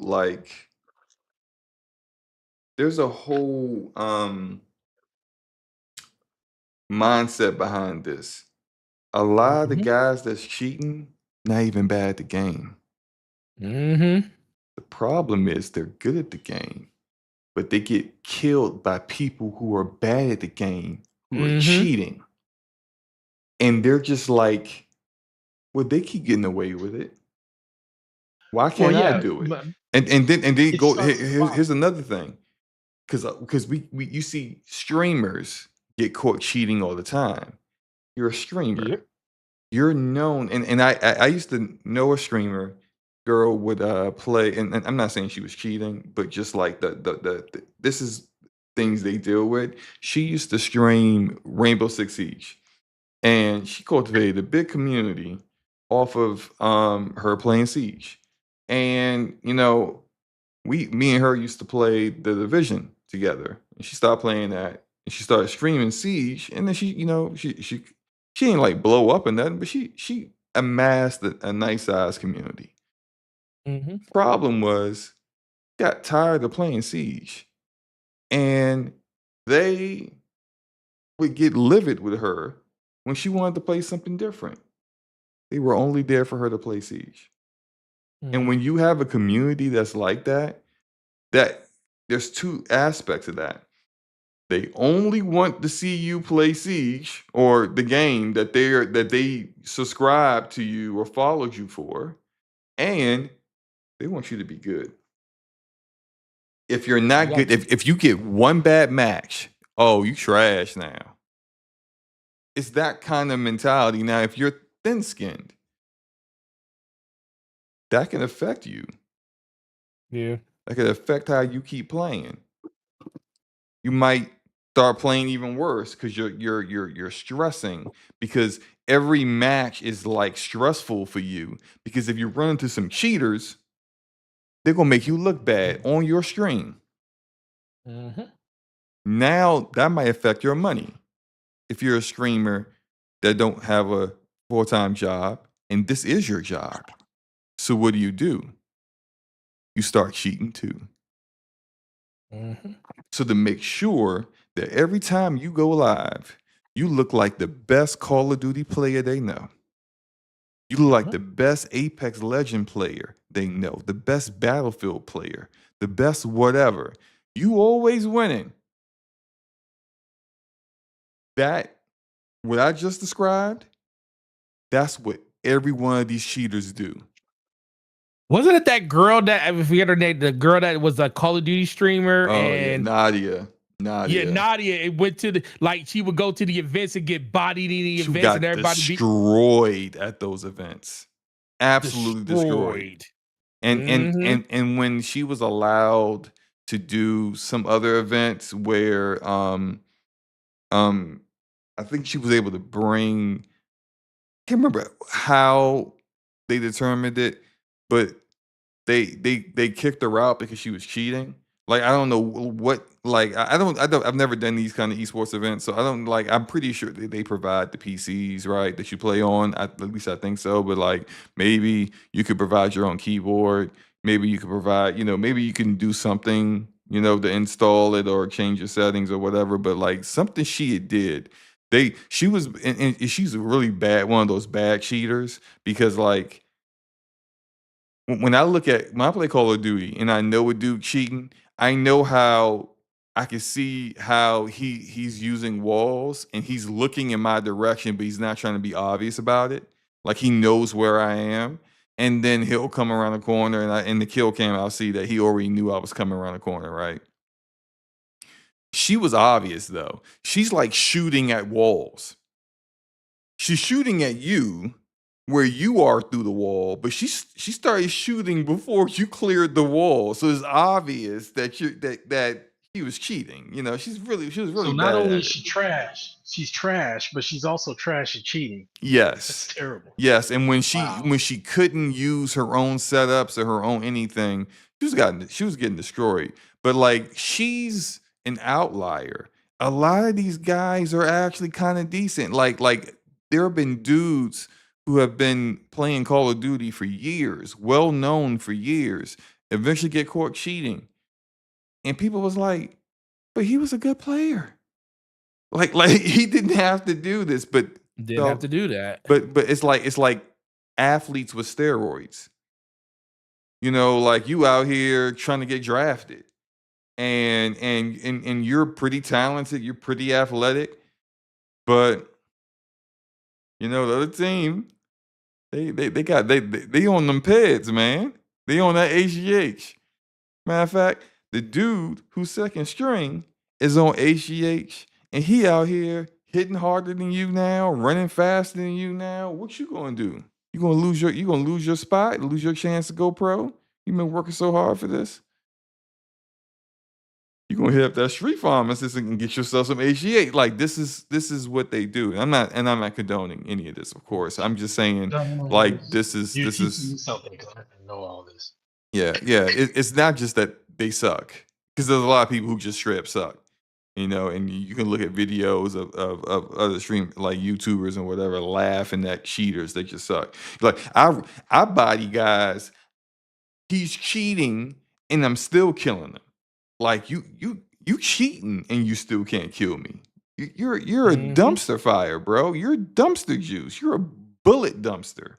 Like, but it's the unfortunate truth is a large percentage of these guys are actually decent at the game, to good at the game, but that's not enough.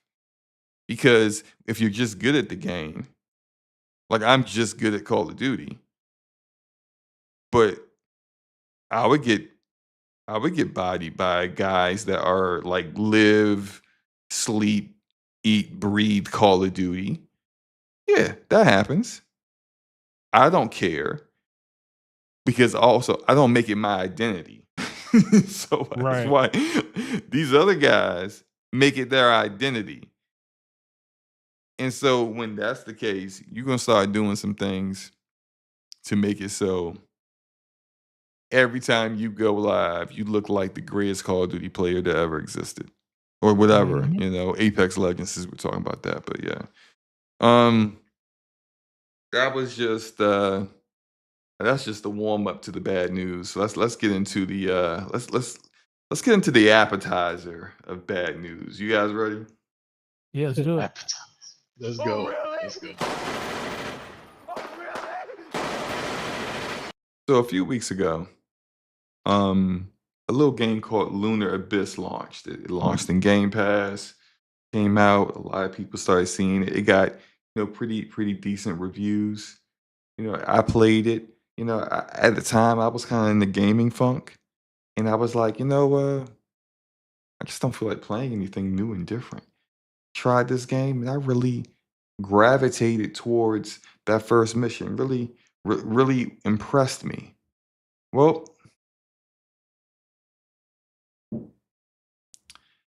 c'est la vie to the developer that made this game, because just less than a month after the launch of it, the entire team of Quality Labs that developed this game has been laid off. Gone. The entire team. So if you were playing this game and you ran into a bug or something, well, guess that bug's just gonna be there forever because there's nobody to fix it.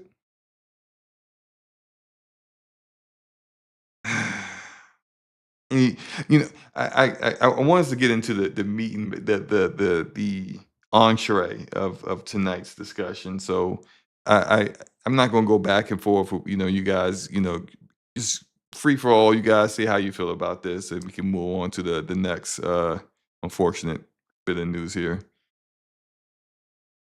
I'll just say that I'm not familiar with the game, so I don't have a lot to speak on that. But as always, you hate to hear about people losing their jobs. I mean, I can't think of, you know, there are a few things worse than, suddenly you have no employment. Right. So, I mean, there's folks who'd be like, quit, being fake, you don't care, blah, blah, blah. And it's like a little bit of empathy. I don't know these people obviously, but still, I mean, I empathize with the situation.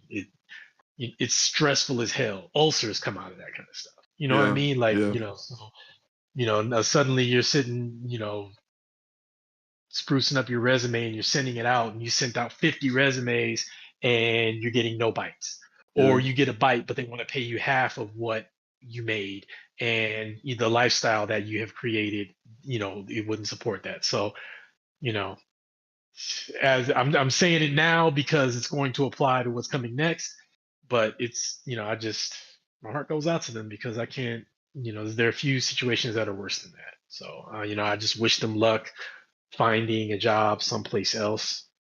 And that's pretty much all I got. Anything you want to say on this one, Forte, or do you want to hold your No, thoughts for the I mean, next piece no, of that? yeah, right. Yeah, no, I mean, it's really nothing more that we can say, because at the end of the day, it's people tell you it's just business, but there's still that human element to it that you just have to like kind of, you know, lend yourself to. And it's just unfortunate that people lose their jobs for any reason, especially when it has something to do with something they probably have no control over themselves. And that's mostly talking about the people that are underneath like C-suite and everything like that, Yeah. because those are the ones that get impacted the most. So, it's unfortunate, but at the end of the day, it's June, and every year February is always bad, June is always bad, and July is always bad because that's when most of these bigger tech companies have their years roll over. So and with that being said, we just get to the next topic.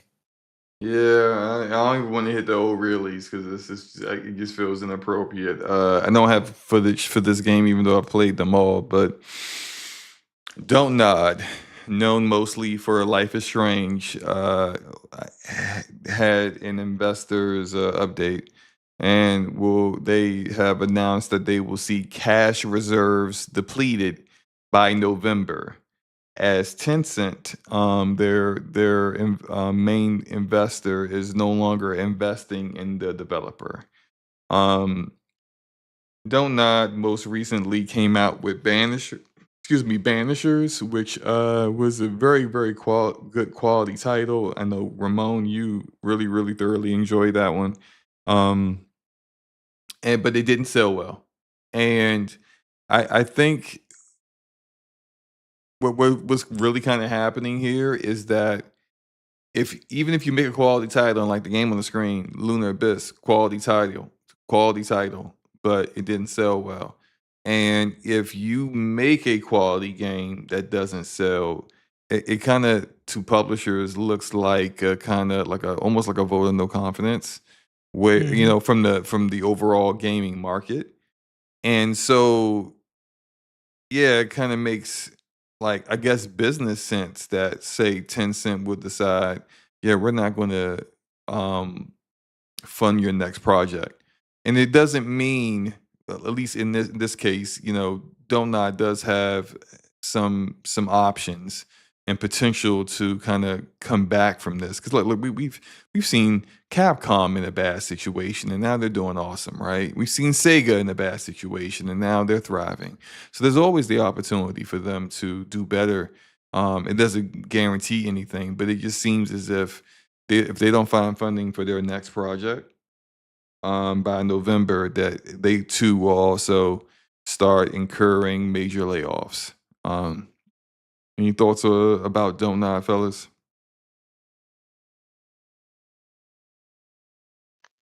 Nope. This one hurts. This one hurts.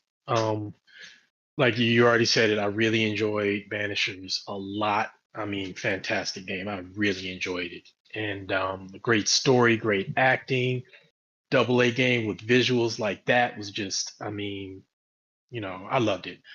And I have a good number of Don't Nod games. I can't even think of them all right now, but I have Don't Nod games. I like their games.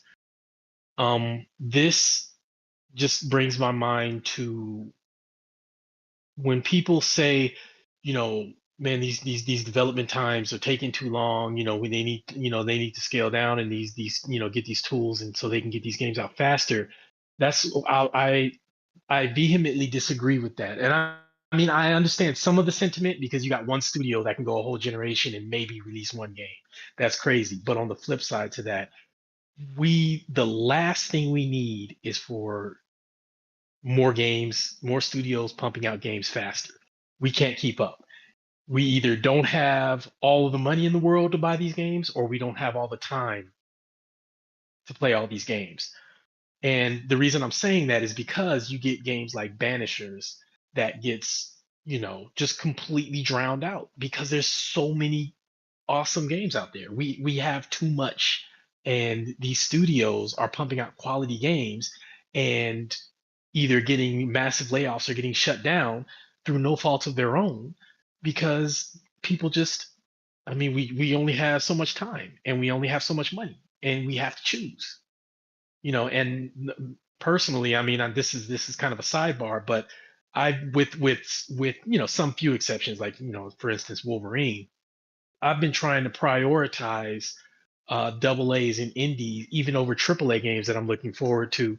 And I know I'm just one person, but just to give some kind of goodwill and support out there because when you don't have the marketing of a Wolverine or a Fable, you know, I mean, your chances are low. Yeah, So you brought up Wolverine. September is going to be a bloodbath. it is. It's so many We games already saw coming Valor out. Mortis. Yeah. Valor Mortis move, which I heard that here the demos out. I want to give that a try. Maybe it might end up being something I'll pick up when it comes out. But like, you know, it's going to be really rough this fall.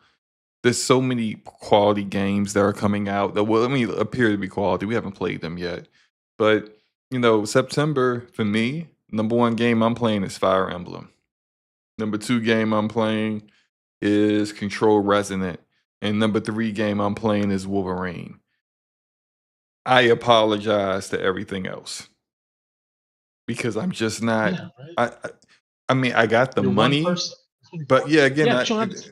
I don't have the You're time. one person. I don't have the You're time one to play person. all this stuff, right? It's just it is what it is. So like those 3 games are going to be, that's my plan when Fire Emblem comes out. Depending on how caught up I am in that, I might not even play Control Resonant. Now I know I'll buy Control Resonant because I support Remedy. Remedy's another developer that makes quality games. They just never sell. True. They never sell, I do not and understand why they have their been games. fortunate that they have their own game. They put all their games in their own game engine.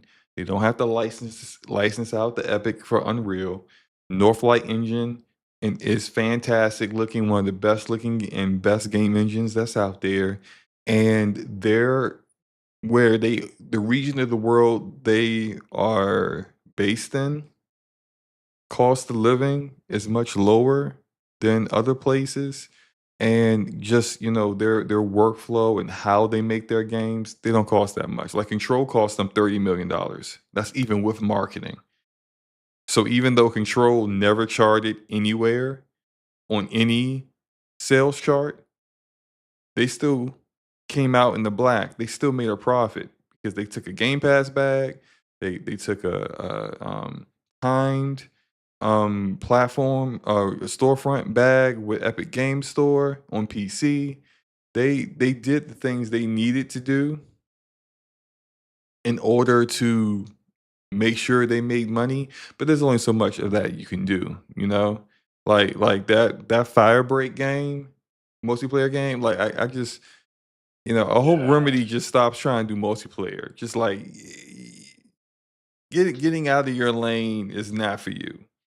Just and even then, like the stuff that's for you is Not for most. quality, but you don't sell. It's just it's a very difficult time in the industry. So And what you just said is the reason why I'm actually prioritizing Control Resonant. Like I've already set aside that I'm going to buy it even if I don't get to it right away, because out of all of the games that are coming out, there are some studios that need it a little more than others, in my yeah, opinion. yeah, And Remedy is one of those that if I had to choose between, like, say, for instance, Onimusha and Control Resonant, both games look awesome. But, like I say, I know it's just my one little vote, but I feel like, Remedy could use my sale a little more then urgently, Capcom not will, urgently, than Capcom. So, I'm going, it's no slight to the other studios, but of I'm going to course. give my vote to Remedy. They need it. Yeah.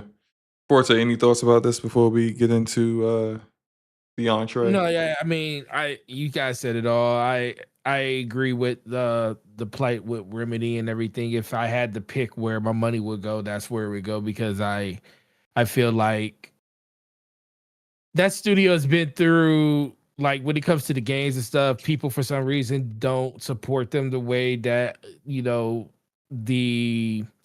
mainstream media like portrays the games to be as good, and that's because the games are usually good. They're really good, and it doesn't translate to like the high sales like you would think with games like that come out. So I will always support and buy those games when it comes to that, but it's a wait and see approach at this point. Yeah. All right, let's get into the even harder to see stuff.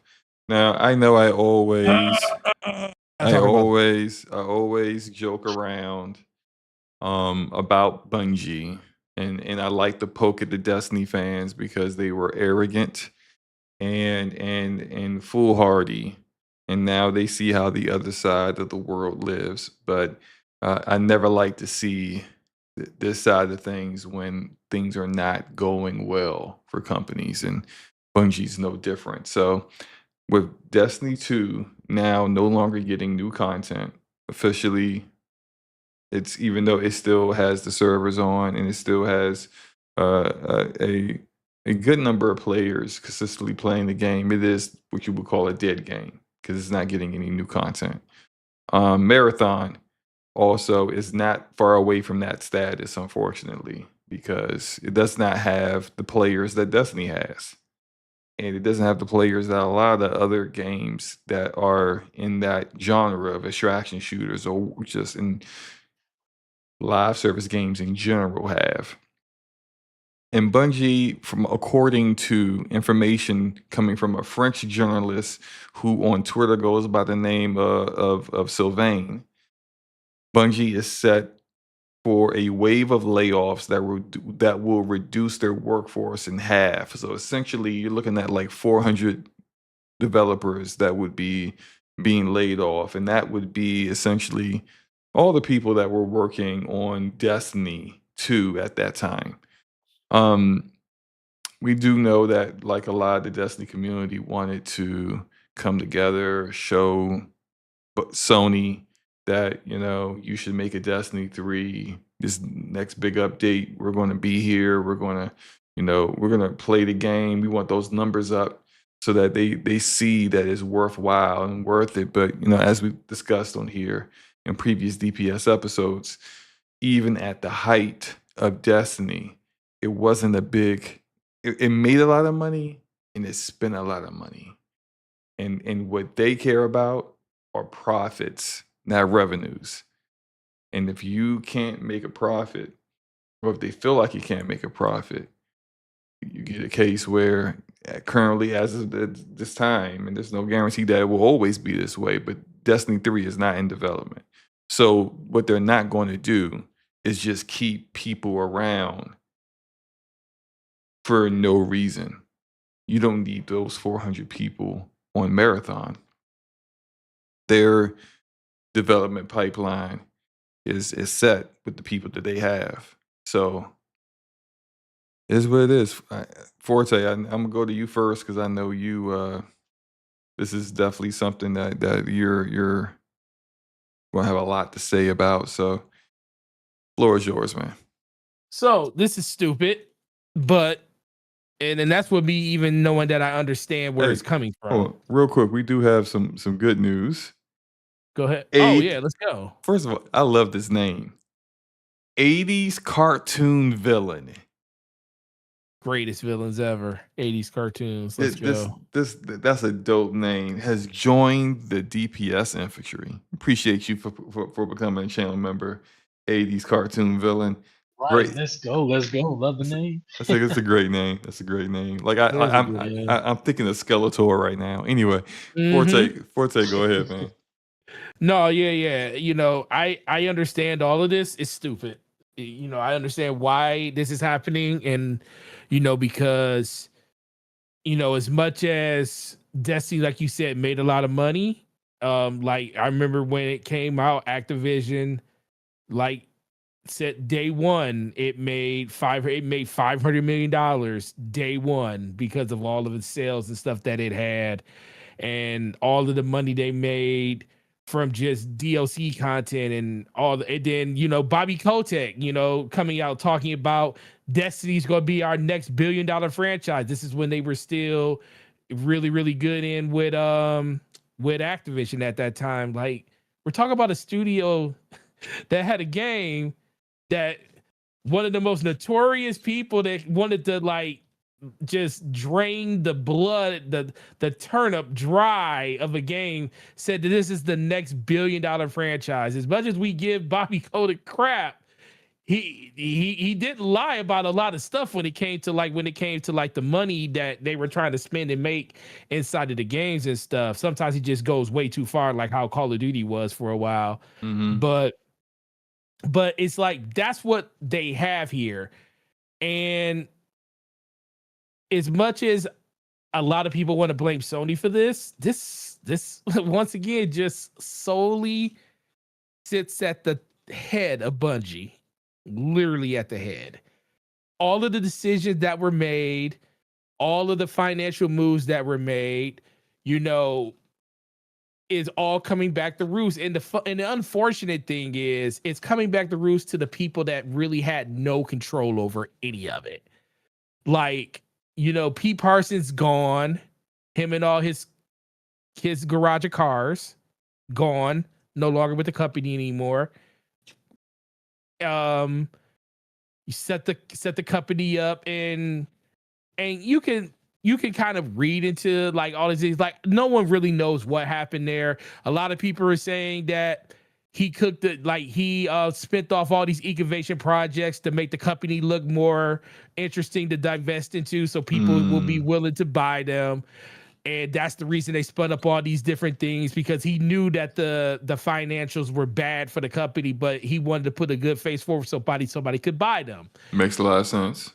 Which does make a lot of sense, and I can't deny that. We don't know 100% if that's the case, but guess what? That's where we are now. I do know that Phil Spencer, as much as we gave him crap, literally came out in an interview and they asked about why didn't you purchase Bungie, and he said that their burn rate was too high, and that was a year before PlayStation bought them. Mm-hmm. So, which, if you want to assign some blame to PlayStation, it's looking like whenever you acquire someone, I forgot that what is okay, when you deliver the letter of intent. When you get to that point, the letter of intent to acquire a company, you have already like this legally. This opens up things, so now you get to see everything. Like they can't. Yeah, they the books are yours now. You can see if they're in debt. You can see if they owe a bunch of companies. You can see what's going on internally, if they got a lot of culture issues. You can see everything. So the fact that they acquired Bungie and didn't just want Destiny to be successful and to make them money, but also for them to teach them and their other developers how to make live service games, you got nobody to blame on that specific thing but yourself, Sony, because you had the opportunity to take a look at what they were doing and realize the same thing that Microsoft did, realize the same thing that every other publisher, because they were basically begging someone to buy them at that point, knew, which is this game costs too much to make.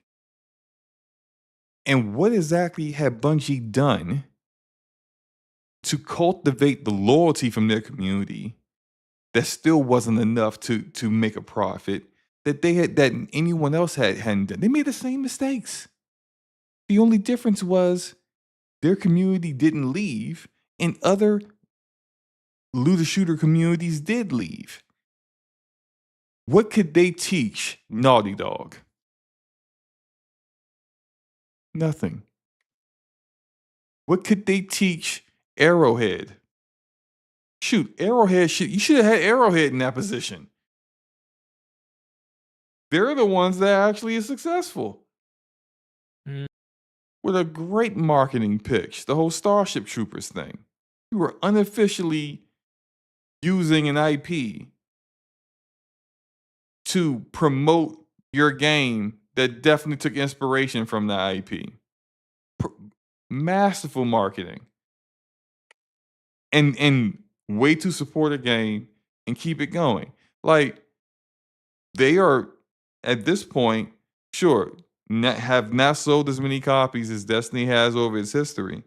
But considering how much Helldivers costs and what it's accomplished, they would have been far better mentors for your live service initiative than Bungie was. You got nobody to blame but yourself. This is like hiring an accountant, but the guy has been imprisoned for embezzling funds. Not all that said, Forte, you're absolutely right. This is all Bungie's fault. All their fault. Nobody else's but their fault. Yeah, and not the devs that are out here like doing art. Well, actually, never mind. A lot of them are plagiarizing. Let me use a different example. Not the devs that were coding the game. Not the people working 9 to 5 on a consistent basis, remote or in studio that literally depend on this job to pay their bills. Not Yeah, those but people. didn't steal the work they were doing from other people on the internet. That they're not those people, right? But really, this is about leadership, and this is about what leadership just never seemed to get right.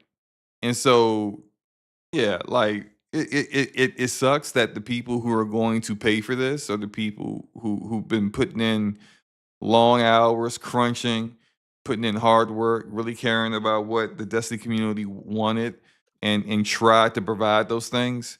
But gonna be a lot. This, yeah, I was gonna say it's about to be a lot of this for this show, but yeah. Ramon, any thoughts about this, man?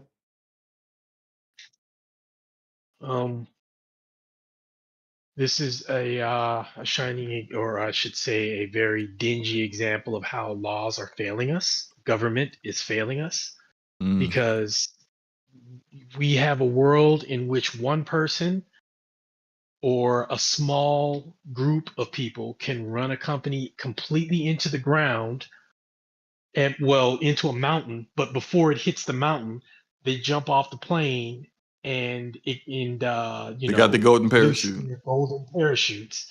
And so the plane hits the mountain, catches and just blows up, and they're just gliding back to their resort or their island somewhere where they have their little umbrella drinks. Meanwhile, everybody else is just busted. There is absolutely no world where something like that should be allowed to exist. First of all, it should be allowed that they sue him, take all of those proceeds that he has, and distribute them amongst the employees who are affected. That's how it should happen. That said, also, I mean, if there's one good thing that happened with Jim Ryan panic buying Bungie because Microsoft made him flinch, is he kept those people employed possibly longer than they would have been if PlayStation hadn't taken one of the biggest L's ever in buying Bungie. So That you is know, true. Silver so linings, yeah, right? so Yeah, yeah, that's very true. that's one silver lining. So at least they were employed for a couple years, a few years longer than they would have been. Um, I think that or at least I hope that Nishino. Notice I'm not saying host. Nishino is standing back and looking at all of this, and there's a collective sentiment there that's like, okay, this was a panic purchase.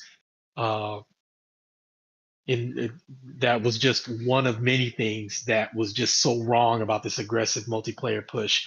We'll never jump into bed with a company like this again. The minute they deviated from their winning strategy of developing a rapport with a studio by working with them for several years first or more, and then offering to purchase them, the minute they deviated from that, look what happened. We got this situation with Bungie. We got another one on the horizon, Fair Games, and that is most likely going to crash and burn. Maybe it might be Hmm. successful, but for all intents and Very purposes, unlikely. well, it's very unlikely. And that is yet another example of them deviating from their strategy and it's not paying off. So I'm just hoping that, leadership at PlayStation is like, all right, we deviated, we caught major L's. The Concord developer is another one where they deviated from their strategy and caught an L. So, hopefully now that there's competent leadership, well, seemingly competent leadership at PlayStation, because so far it looks like they're trying to right the ship. We'll see what happens. As I said before with the Don't Nod team, those 400 employees, man, that's a lot of people going into the market trying to find a job. So, I hope they can An find already employment crowded because unemployment market. it's already Yeah, crowded. Exactly. So I mean, and the sad part is we may lose them permanently to other industries because they got to work wherever they can get work. So we yeah, may not ever see that talent because there's a lot of talented people at Bungie. They have excellent shooting mechanics. I mean, I played the first Destiny and their mechanics are undeniable. You know, the gameplay loop was a lot of fun. They do a lot of things right. Their leadership was just trash, but you know, hopefully they find employment, whatever industry that is, and you know, I will naively hope that one day, you know, we get governing bodies that can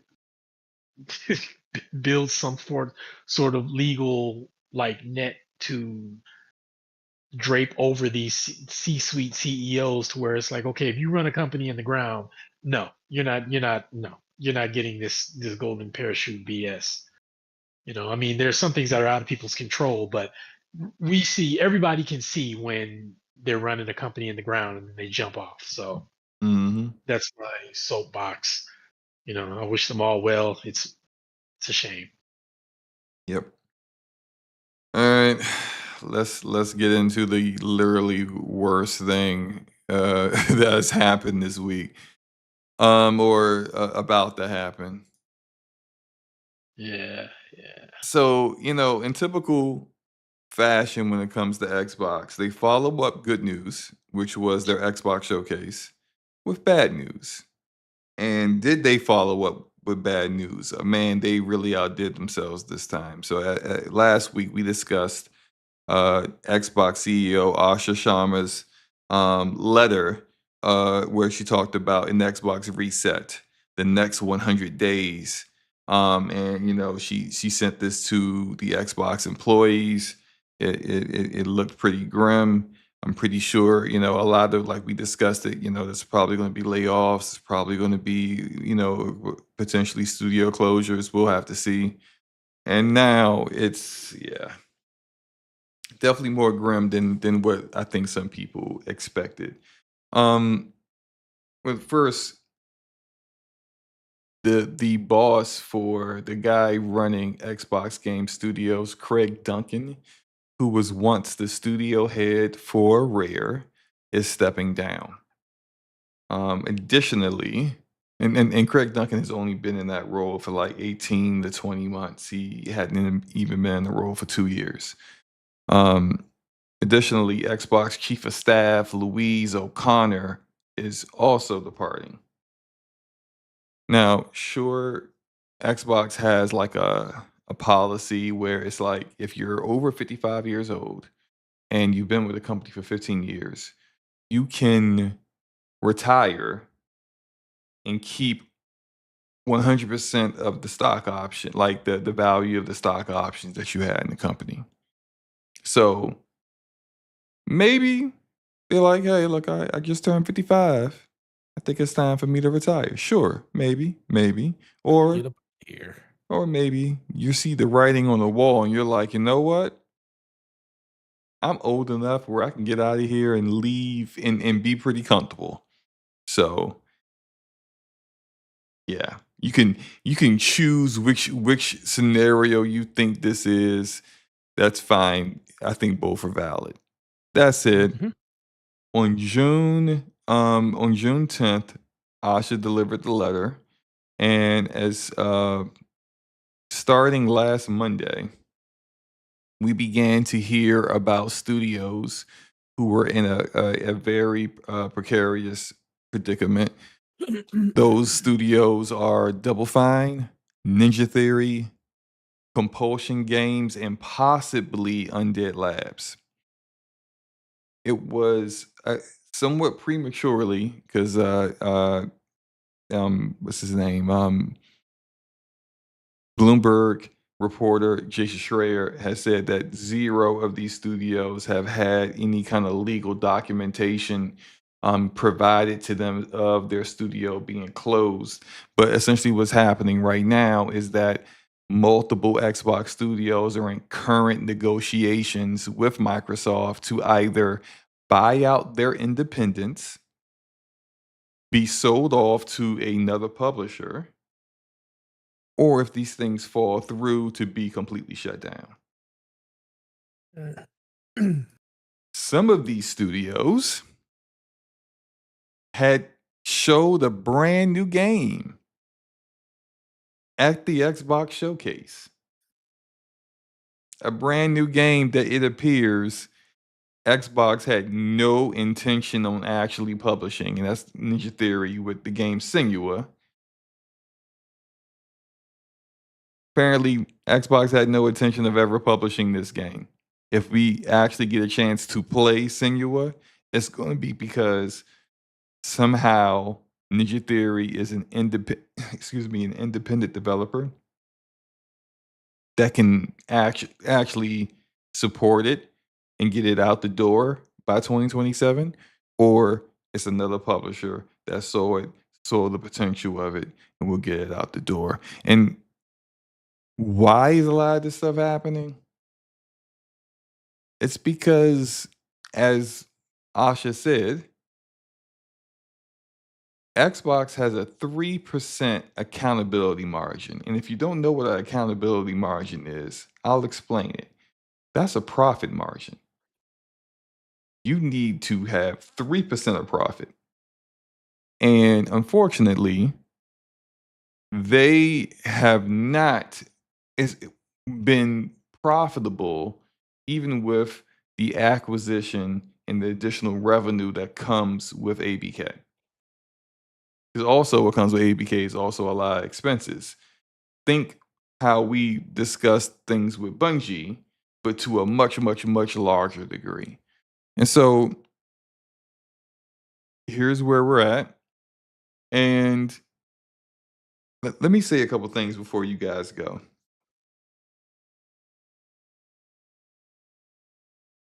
I'm seeing a lot of people do the thing that they do where they become hypocrites.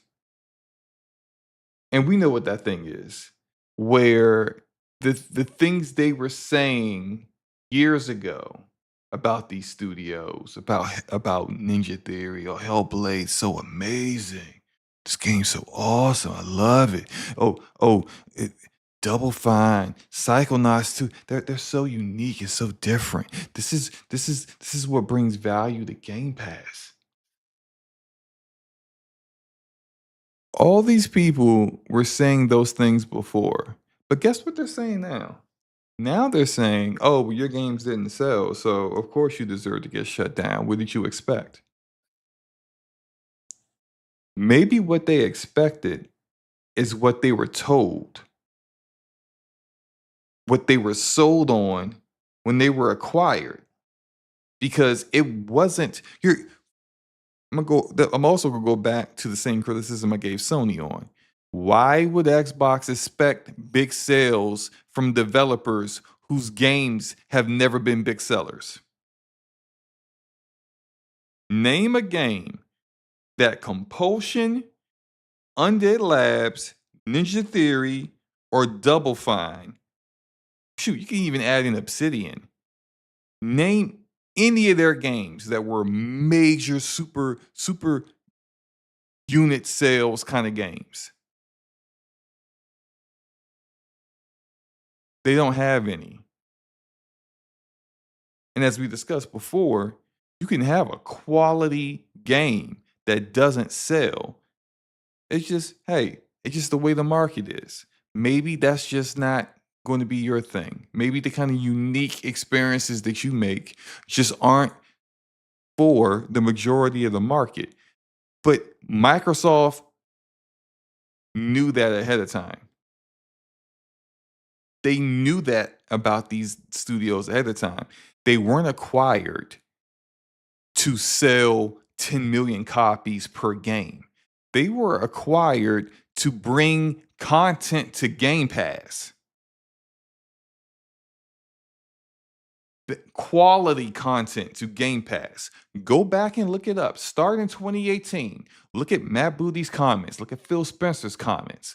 Matt Booty talking about how these were AA developers that could give you a AAA experience. That's what he said. He used Hellblade, Ninja Theory's game, the first one, as the blueprint, as the example. And over the course of time, look at the things that they said. They literally shut down Tango and then retroactively sold Tango. And then right after that, Matt Booty was like, That Hi-Fi Rush game is the kind of games we want you guys to make. He even repeated the mantra after shutting down the studio whose game didn't sell.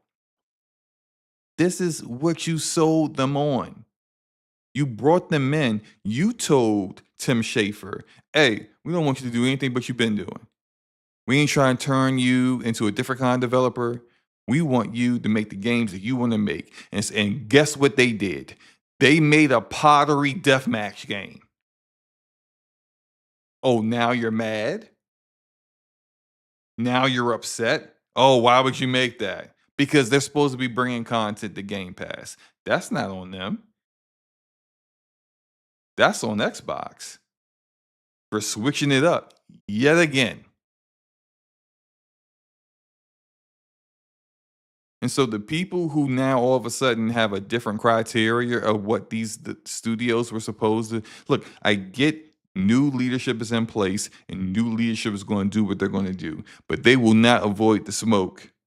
And I'm not going to be one of these people that's out here criticizing developers that have always had a certain culture, always made a certain kind of game, and those certain kind of games never sold, and all they wanted was to be able to make their games and not have to worry about the financials. And that's what you sold them on. They cared so little about these games. I will never forget this example. Brian Fargo, the studio head of In Exile, which they acquired in 2018. Brian Fargo used to be the studio head for Interplay. And Interplay is like essentially like the father of BioWare and In Exile and Obsidian and all these Western RPG developers that we see today. They all came from In Exile. So Brian Fargo's been doing this for a long time. And Brian Fargo was going to pitch Matt Booty on their next game, which turned out to be Clockwork Revolution. And what he's done his entire career is come up with presentations, show prototypes, show concept art, and he's trying to weave a narrative of like what this game is going to be like. He really wants the decision makers to understand what this game is going to be. He's done this for so long. He knows what he has to do. He knows he's going to do that, and then he's going to get pushed back on certain things, and then he's going to have to rescope the game to make it fit what the publisher wants. He understands the game because this is what publishers care about. Yes, you're a creative. That's fine. But I want to make money. So if I don't think some aspect of your idea is going to make money, I'm going to tell you to change it, or I'm going to tell you no. I say all that to say, this man said he pitched his idea to Matt Booty. And before he could finish even talking, Matt Booty said, yeah, go ahead and do that. So you're funding a multi-million-dollar project and you didn't even wait to hear the whole presentation? What if there was some aspect of that you might have found questionable? Maybe what if some part of that may have been a little unconventional or maybe a little controversial, and you say, hey, look, I don't know about this, like we might get into some social commentary areas. Maybe you want to change that. No, you didn't even wait to find out. You were just, yeah, go ahead and do what you want to do, because they didn't care. They just wanted content for Game Pass. That's all they cared about.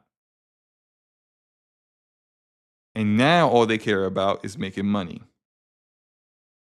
And so I put out a tweet on Twitter, and I'm done monologue. I'm at the end of this, so anyone that's listening to this is saying, "Thank God he's about to finish." I get it. I'm sorry. I'm not sorry, actually. Whatever. Anyway, I put out a tweet on Twitter, and everyone used to say, "Last generation, Xbox is just Halo, Gears, and Forza." Because that's all the studios they had, and that's all the games they dropped. Sure, they would occasionally have something else, but like, really, that's all you really had to look forward to. Just those games. And I said in 2028, all you're going to have Halo, Gears, Forza, Elder Scrolls, Fallout, Call of Duty. Because they about to go back to the well. They're going to go back to what sells. They've already started. And by 2028, you're going to see some Fallout remakes. You're going to see more Elder Scrolls remakes. Last year, we had Oblivion. They wish they would have had a Fallout game in time for this Fallout TV show. They're going to milk Fallout like crazy. Because as far as they're concerned, that TV show's success also is a missing opportunity on video games, in the video game market. Studios that used to flex their creative muscles are going to be sweatshops, salt mines for other content, other IP that they got nothing to do with. If this is, you want to call this doom and gloom, fine. Call me Victor Von Doom, Dr. Doom then, because it's doing. Yes, that's what this is. Because this is the worst timeline that you were hoping didn't come to pass. Instead of them acquiring ABK and making ABK Xbox, it seems like they acquired ABK and ABK made Xbox ABK. Because that's how ABK ran. Toys for Bob, who makes, kiddie platformer kind of games, is out here making content in Call of Duty Warzone. These are the kind of things with the studios that will be left over will be doing. They're going to be making content for their big IPs. And they're going to make money doing that. But if you're someone who engaged in this platform for the uniqueness of the game that I'm showing, excuse me, I hit my mic, the game that I'm showing on screen, or the other games, like this game that I'm now showing, Hellblade 2, well, those days are over. So, I am done. Forte, the floor is yours. Well, I really don't have a lot to say about this due to the fact that I said this 3-4 weeks. Shoot, how long has Asha been in there? 100 days. 100 days. Yep. Yeah, 100 days. When all that stuff, when all the stuff she was talking about, bringing exclusives back, bringing Xbox back, I remember on this podcast saying, this all sounds too good. This all sounds like a narrative to bring everything back into the fold in order to pull the rug under from people later on. Like, we got to find the right time to be able to do it. And it's just, I guess it's just diabolical to have it happen probably right after the best showcase that they had, and then the way they went about doing it. And the fact that information was going to leak is the biggest reason why they just went ahead and just put the information out there. Because most of the time this stuff leaks, but a lot of people were championing the fact that, that letter, she actually put the letter out. I said, no, that letter was going to leak. So, she's not stupid. It's best for her to just put it out herself and have it put out instead of everybody just seeing the document and just making of the document so you come from like a position of more of strength and understanding and stuff. But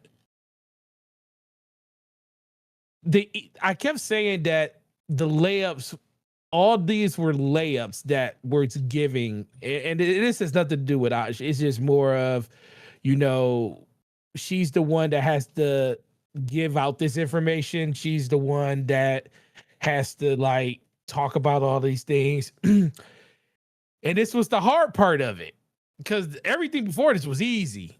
Like you inherited a company, a bunch of games that was about on the cusp of releasing, a smorgasbord of studios in order to manage with games in development. You know, you did great things by pulling Copilot out of the console. Nobody wanted it there, but I even say that was kind of a layup too, because gamers been telling Xbox for a while that they did not want that a part of their console. So, you know, you just listen to what the fans were telling you. And now we're at that part now where it gets hard, and it gets harder even after this, because of all this, Ninja Theory is the thing that hurt me the most, because I was like, bro, when I saw it, I was like, we're finally getting like I said, we're finally getting the version of the game that everybody's wanted. Like, they literally focused on combat, which is the only thing in that game that people truly wanted them to really, really work on. And I was wondering at the end for them to show that and by trailer. the way, they canceled Project Mara. Yeah, to and they make canceled that. Project Mark They to make that. to make the game. And look, yeah, that I agree with you. Senua, what they showed is exactly what I wanted from Hellblade 2. That's what I was looking for. I still enjoyed Hellblade 2 for what it was. I did too. I still felt like it could have been more. And what Senua, the game that they showed, was providing absolutely what I wanted. You don't like the depth of disappointment that I have to find out that they showed that game knowing the fate of the studio within Xbox. To me, that's egregious. Egregious and disrespectful to your players, because you're showing them a game that you don't intend to actually publish. It's so It's misleading. My bad. Oh, it's beyond misleading, because you know how can we trust, like how can we trust anything that you say going forward with any of your games and stuff? Because first of all, if you can do that to your studio, a studio that you pay and have relationships with and all of those things, how do you think it's going to come off to us? How do you think you're going to treat us? Like it's so short-sighted and so just contradicting to everything that you try to say. Like we want, you know, logos and, you know, bringing Xbox back and bringing exclusives back. But then, you know, we're closing studios, and we're, you know, studios that we back in 2017, 2018 put out actual videos about if Xbox didn't purchase us, this is where we would be. You know, that video from Ninja Theory when they purchased them, that still sits with me to this day, because that studio was saved because of the purchase. Now we're telling them that, you know, they have the opportunity to find someone else to go out and fund and purchase them.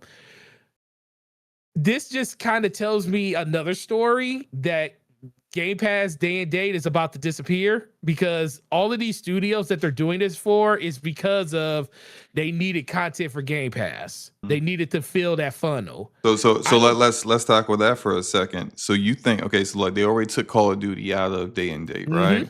Because they saw that the people who were going to play it within Game Pass already had Game Pass, and the people who didn't have Game Pass did not find it useful for them to subscribe to Game Pass to play Call of Duty. That's spending minimum $70 for this game versus subscribing to this game for X amount of time, which would be them spending more money. And they said, nah, I'm good. And so they realized, okay, it's not making that money. So that we want it, and we're losing money on a game that we need to make money on.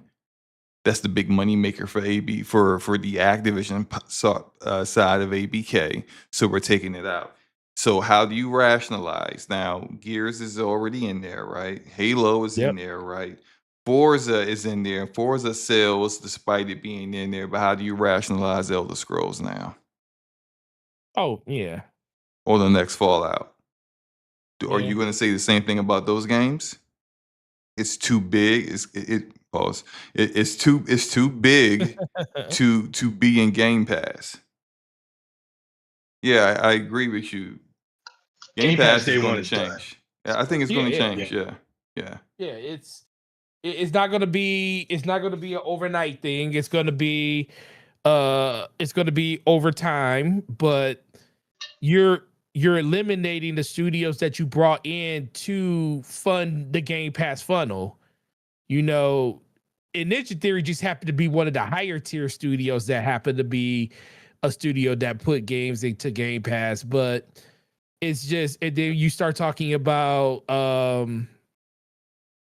talk about Schaefer in his studio, like same thing. So after a while, you just got to sit back and think about, okay, what are they telling me and what are they not telling me? And now I just sit here and just listen to. I can't believe anything that you say, because the realest thing that they said was in that interview where it says the plan is the plan until the plan changes. and but guess what? That is probably the most realest thing they said over the last 5 years, because we've been saying this for ever since we're only talking about these 4 games.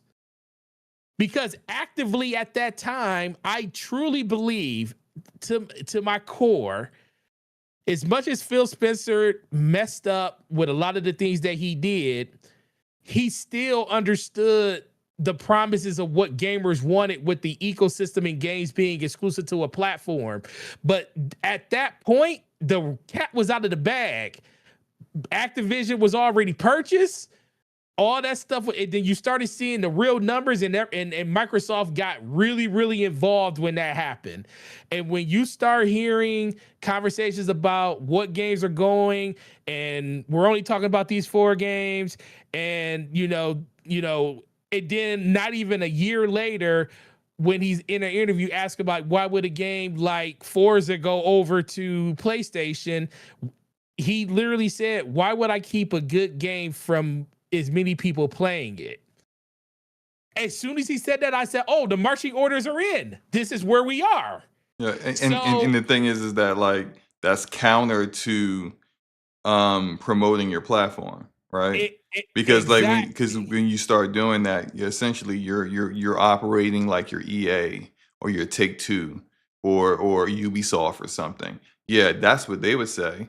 They want to put Mhm. their game on as many places as possible. And why the heck not? They don't create hardware that needs to get sold. They don't have, but they do have. Well, Ubisoft is a storefront that no one buys games on, but like as well as That EA, nobody, but you're but right. like they don't have hardware with a storefront with on the hardware that's locked down to just their storefront, where they need to have players there using it and buying games. But you do. So Right. why are you talking like them when you're not them? It to me, it smacks of people who just don't understand this business well enough. And the people who do understand the business get shut down, Mhm. get told to shut up. You've been doing this long enough, and you haven't got where I need you to be or where the company needs this division to be. So now we're going to do our thing. Mhm. But again, and I've said this multiple times and I'll say it again, Microsoft is a company that has made their bones in productivity, not entertainment. So they don't understand what being successful in entertainment is, because it's counter to how they got successful. Yeah. Windows got them successful. Microsoft Office got them successful. Azure got them successful. The companies that buy that, the customers that buy that, need that. In any of our jobs, do any of us not have Microsoft Office? No. No. Yeah. In any of our jobs, do any of us not have a Windows PC that we do our work on? No. And if you have some kind of storage options that are cloud based, more than likely you're working with Microsoft or you're working with Google and Amazon, but they're one of the biggest options that are there. Yeah. You don't have a choice but to use them. And so they don't really need to market to you in a way where they have to sell you on what they're doing. But you have to do that in entertainment.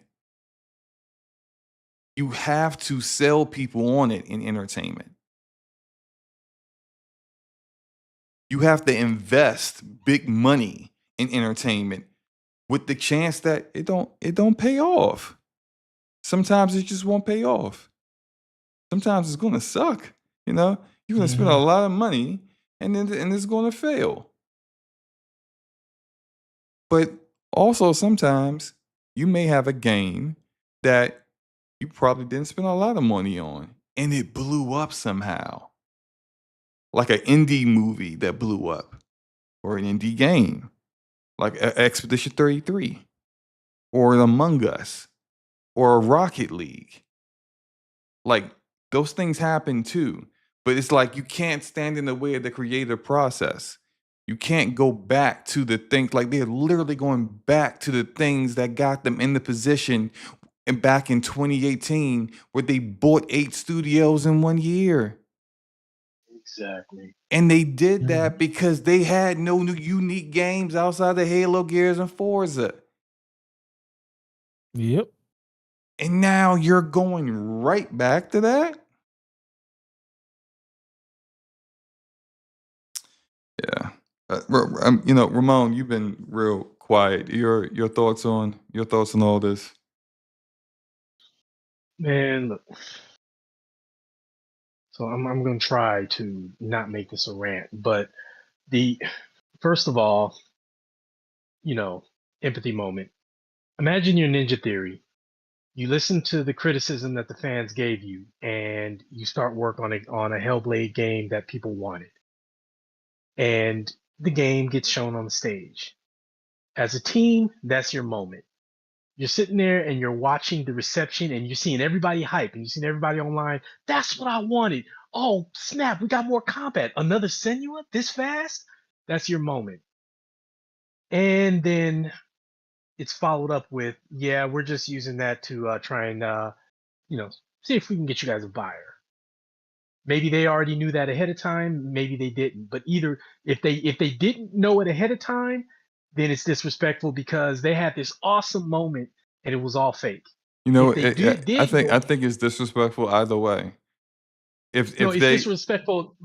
if they're one is disrespectful if they're lying and trying to just say this after the fact because of the backlash. I mean, that's disrespectful because you're lying to people. But in a way, you still were lying anyway because you're basically admitting you showed a game that had a high likelihood of being canceled because the studio gets shut down. Yeah, Or at the very least, you're not publishing it. You're not publishing this game. You're not. So it's just, yeah, it's just disrespectful all the way around. My bad. Go ahead and continue, man. no problem. No, it's disrespectful in in different contexts, because if Ninja Theory knew they were going to be shut down, that means that the game that they're sitting there watching their game being shown with the knowledge that it's all bullshit, BS, right? And if they didn't know, then their moment was they find out that that big moment that they had was nothing. So it's disrespectful to them. It's disrespectful to the fans because, like you guys, I was excited when I saw Senua. I was like, oh, they found they're gonna do combat because I didn't play the second one. I'm thinking about getting it because it's discounted to like $17 Canadian. So I'm thinking about it. But I I would didn't buy say it at all. get it. I think Hellblade 2 is still a good game, and I said that earlier. But Really like good game. I like it a lot. I'm playing right now on the Jumbotron, my second favorite part of the game.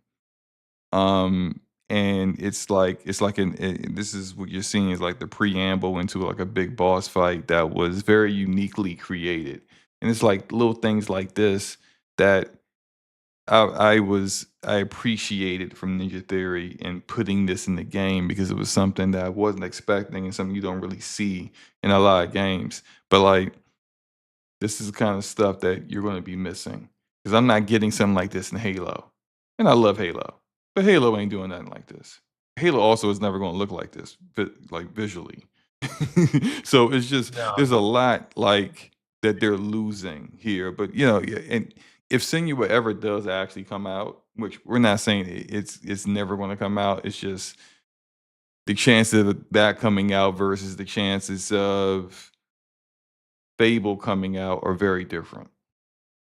But if it does come out, what they did say is that Senua takes place chronologically after this game, so you probably would need to play Hellblade 2 in order to understand Senua, if Yeah. that makes sense. Yeah, I was if the third one was to come out, I was definitely gonna get it anyway because of the series snob. But like I just the this makes me think about the so when she went on stage, I didn't see the full thing, but I saw when she gave away the consoles and everybody was all hyped. My first reaction, my gut reaction was, "Oh man, that's really cool." But then after sitting with it for about 10 minutes, I was like, "Yeah, that was PR." I'm like, "That was PR." And then I saw what she said earlier when she came out. How about those exclusives? The minute she said that, I zipped back several years to a tweet by Lulu Chang, I think her name is. Good morning, gamers. It had that same fake ring of you're talking like an adult talking to children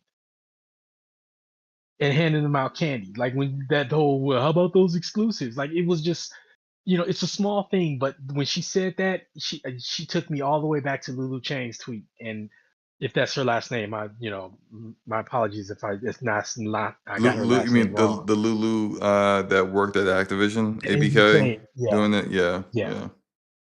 yeah. It had that same ring to it, and it's like you're on stage doing all this, knowing you're buttering everybody up, and you know what you're about to do. And I understand that Xbox was in a bad situation, but and for all of the epic blunders that Phil Spencer made, one thing I do believe he would not have done, and maybe I'm being naive, but I don't think he would have disrespected his studios by showing a game that they know they're not going to publish and they're going to shut them down. Maybe I'm wrong about that, but I feel like if that's one thing I don't picture Phil Spencer doing. Well, I But think Phil Spencer was the only thing that was kind of protecting these studios from yeah, the Microsoft, what Microsoft really is. He's yeah, the one that brought them in. He's the one that got them to believe that Microsoft will allow them to be who they are. And them doing exactly what they were told to do is going to be the reason why, some of them get sold off to a different publisher, and be in a very different situation. And some of them are going to try to go independent and try to go that route and try to survive that way, or some of them just won't exist no more. And again, this is from what doing what they were told. doing exactly what they were told to do. Apparently, the four studios mentioned are not the only ones that are in danger, and there will be other Yeah, I've heard. layoffs as well. And look, Obsidian made Pentiment and people laughed, right? That's a Such a good game. quality game. When the Obsidian first showed off Grounded, people laughed. But Grounded was successful. Yep. Already got in early access a sequel. But guess what? None of Obsidian's games have been big major sellers. So what are they supposed to be in danger too? Are you going to shut them down, or is Obsidian just going to turn into a Fallout developer? Are they going to now be just making Fallout games while Bethesda Game Studios works on Elder Scrolls? Is that's what's happening? Because that's the future that we're going into. Think about what Asha said in that letter that she posted last week. She said that our big IPs have not been properly funded, or either not properly funded or not properly resourced. And so a lot of that has to do, the biggest part of funding a game is paying developers. Their salaries, their benefits. That's the biggest part of funding a game. So when you say these games have not been properly funded, you're saying they need more bodies.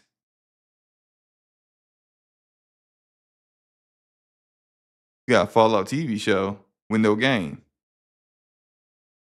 Are you gonna let Obsidian make an Outer Worlds 2, which that we know they're not making, right?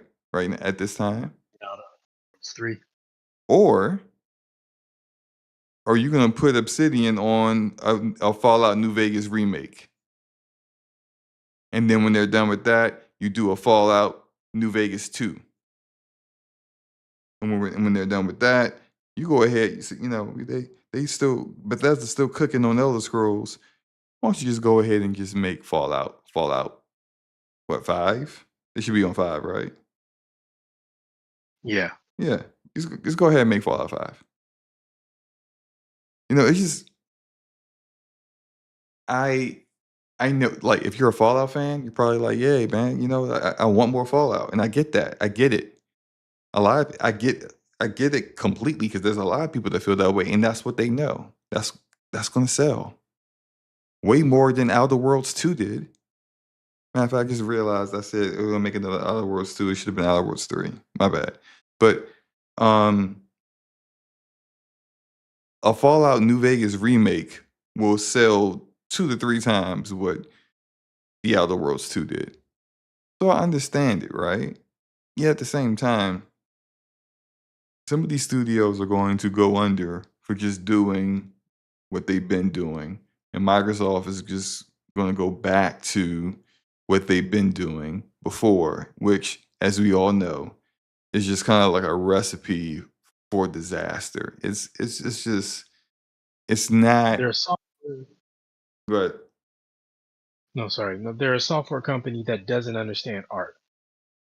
A software company that doesn't understand art, and they look at everything, you know, as black and white on the books. And you have a team that can create this awesome piece of art, and it sells really well. And they're like, okay, do that again. But sometimes it doesn't work that way. And they don't understand that art can be a mega hit and can send your profits through the moon, and then they can produce something that might reach middling success and do a three or four of those, and then produce another hit. But no, they wanted something that's replicable, but it doesn't work that way. But Microsoft doesn't understand that, because that's not what they do. And they own all these studios, and they have all these publishers, and without proper understanding of the medium in the industry. And here we are, and then who's paying for it? Yeah, as has been said already, the people paying for it are the people who were doing what they were brought on to do. And it's just I'm trying not to be dramatic, but it's disgusting, right? It's disgusting. Like, yeah. you brought all of these studios on, all these teams on, and I said it for PlayStation, and part of it is true for Xbox as well. Some of these studios would not exist right now if they hadn't bought them. If Phil hadn't, bought them. So they did get a longer lease on life than they would have had if they hadn't been bought. But the, at the same time, with proper management, these studios would not have to be in this position. Mhm. So it's frustrating to see this because I'm not going to even go into that because it'll just be a whole other tangent. But I will say this: eliminating the studios that were there to, I don't want to use the word pad Game Pass because it sounds reductive, but to create more games to consume that are smaller experiences that wouldn't necessarily sell, but they add value to the service. Mm-hmm. Removing those in my mind assuredly means people better get ready to for day one AAA games to be gone. Now Mhm. maybe double A's, maybe indies, third party indies, yes, maybe the occasional blockbuster, possibly, but first party AAA day one, it- I see that I see this time next year the showcase showing whatever big mega game they have, and then I just see Xbox whatever, Series X, Series S if the Helix is out or whatever. I just see that at the bottom, and Game Pass just not being mentioned, and everybody's gonna be like, "Dude, did you notice they just showed that trailer for the AAA game and it didn't say Game Pass?" And I think that's how it's gonna start. But yeah, it's the math. The math will never math for something like that. Well, I mean, I do think that she's going to go forward with that idea that like the a la carte kind of thing where um Oh, eventually I forgot about that. yeah, they're going to have Game Pass become like this, you pick and choose the aspects of it that you want to keep. And I think what the way that's going to go is one of two ways.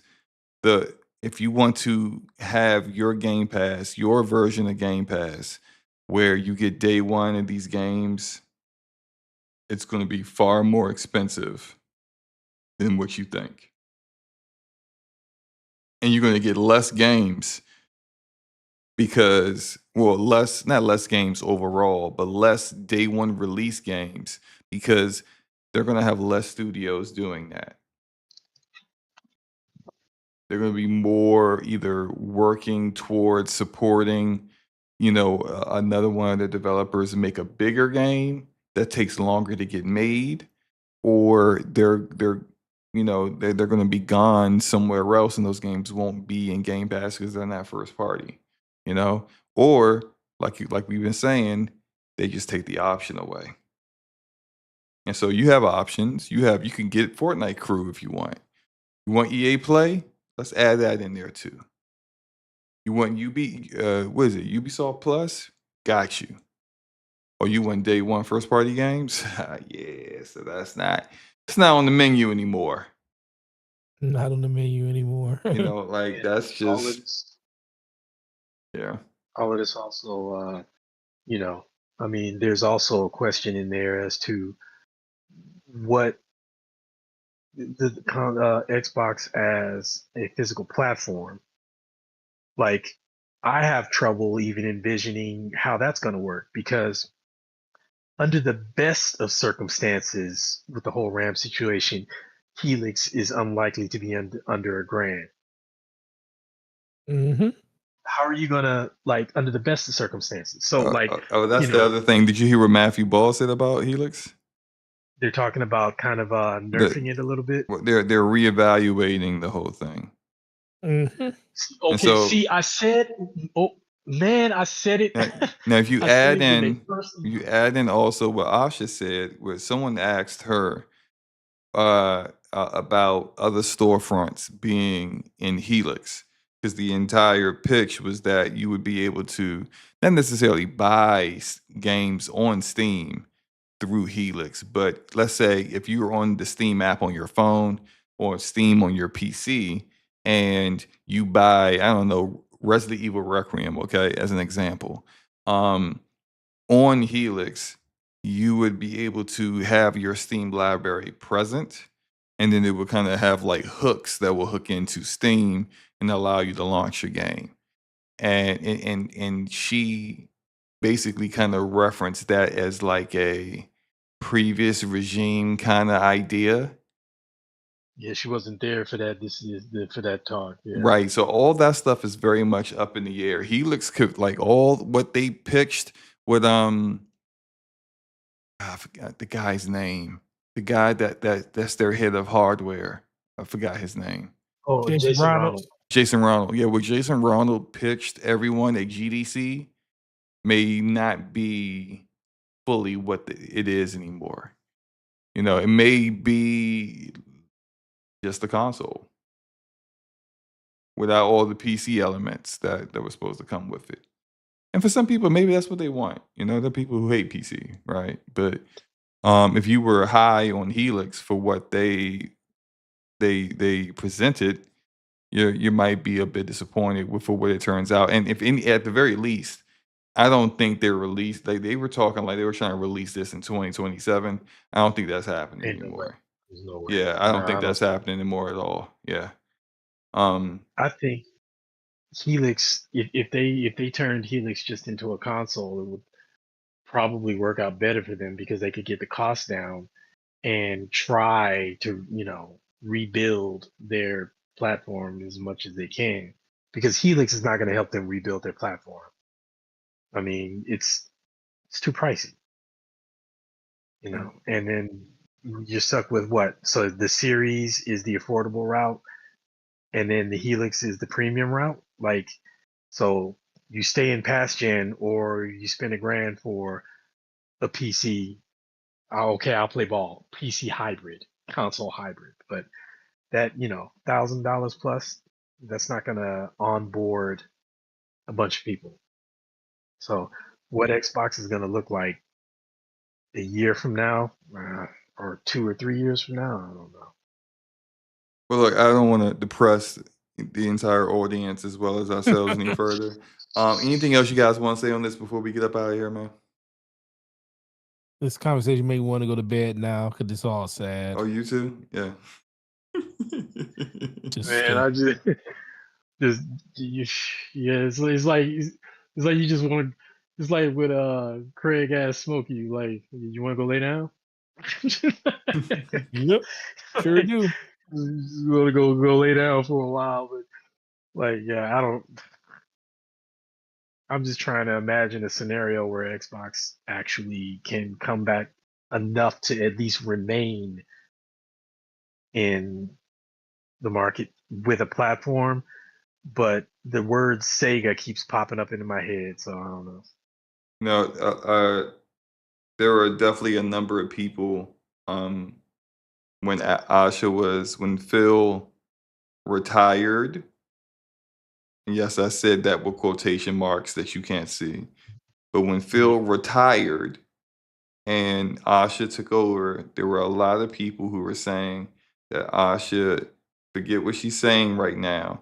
Asha is here to usher Xbox into becoming the biggest third party publisher in the world.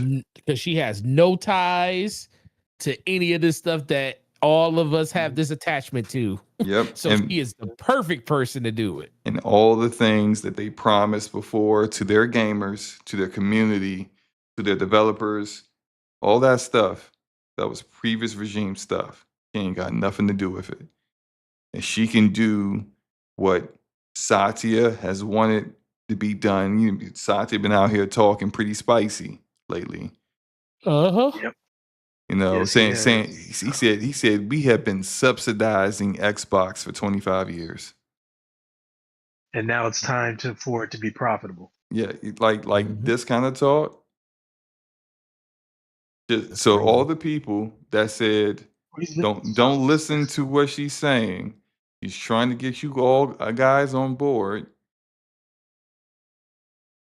to be cool with everything that's about to happen. But when it happens, you'll see it was really just her pushing them into the next phase of where they wanted it to be, which is to just move on from having the kind of like platform you have to, you got to make the hardware. Like even if they decide to have like Asus make the console as well as the handheld, hey, you still got your Xbox, but they ain't got to build it. They ain't got to actually manufacture it and deal with supply and demand. They'll let someone else deal with that. All they got to deal with is the software side of things and keep it moving. How is that very much different than what you see from other big publishers, right? We didn't even get into the fact that like there all this talk of spinning off Xbox into its own subsidiary, which like I think some people don't even know what a subsidiary is, so that's unfortunate. But Microsoft will still own them if they're a subsidiary. Just come on, Kind of like people. PlayStation 7. Yeah, like just kind of look some stuff up, people. Google's free. Oh, man. Look Oh, some stuff but up. Google's and it's free. fast too. It loads up fast. I mean, your page comes up so quick. All you gotta right, do is just read. right. But just let's just get up out of here. Yeah. I just can't. I'm just making myself more angry about what's going on with stuff. So appreciate everybody for coming through. Appreciate everyone that's here in the chat. It's 12:30 in the morning where I am. I don't know where you are right now, but we appreciate you being here with us. And we're gonna get up out of here. Ramon, let everyone know where they can find you and what you got going on over the next week. Well, you can find me at the cemetery, staring at the grave of Xbox. No, I'm just. All right, let me stop. Damn. Oh man, You yeah, I can. do that. Not like this. Oh man, the Xbox faithful. Don't be mad at me, man. I know it's not a joking matter, but I'm just trying to bring a little bit of levity. That's probably inappropriate levity, so I apologize. Um, you can find me on Blue Sky. My name Ramon Terrell. And that's pretty much the majority of where I'm at. Um, yeah, I'll be find me playing games primarily on Steam, occasionally on PlayStation, a little less occasionally on Switch until that Ocarina of Time comes out. As I always say, count your blessings. We have more games than we can possibly get to, whether it's time or money or both. Not even money, because you can find small games for really cheap and they're awesome. Mina the Hollower, for example, it's like super cheap. So enjoy your games.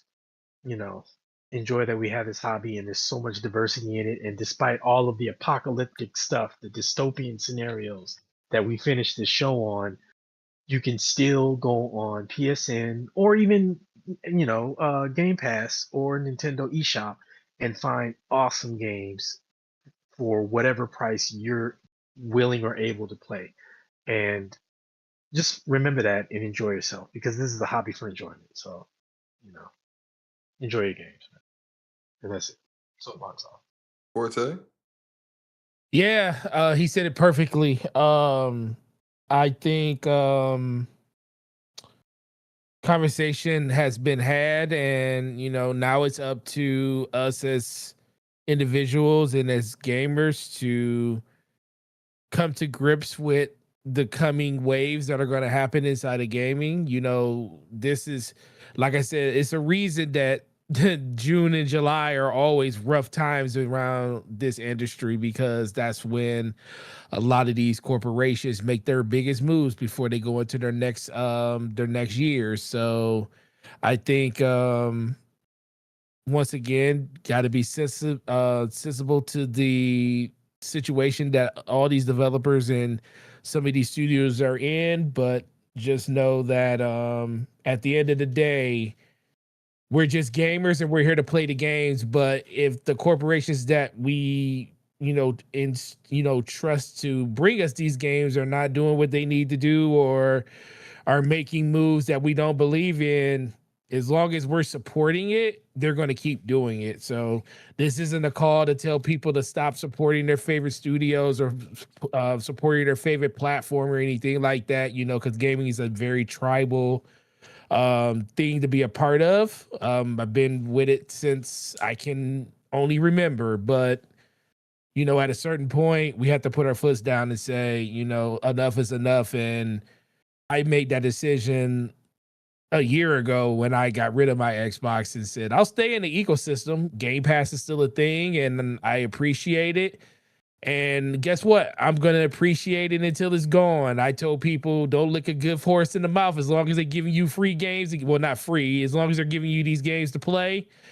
Take advantage of it because at some point, this is going to end because they're not making as much money as people think they're making. And, you know, so once again, just take advantage of the time that you have with the things that we have now, because it's going to be a radically different industry in the next year, even probably the next 6 months, honestly, as stuff rolls itself out over the course of the next couple of weeks. But we appreciate you guys. I appreciate Ramon for coming here and being a part of the podcast as always. SloMo doing a great job, always hosting it, and all the amazing people in the chat. You know, you guys are awesome. And, you know, we hope you enjoy the rest of your weekends and the family you have.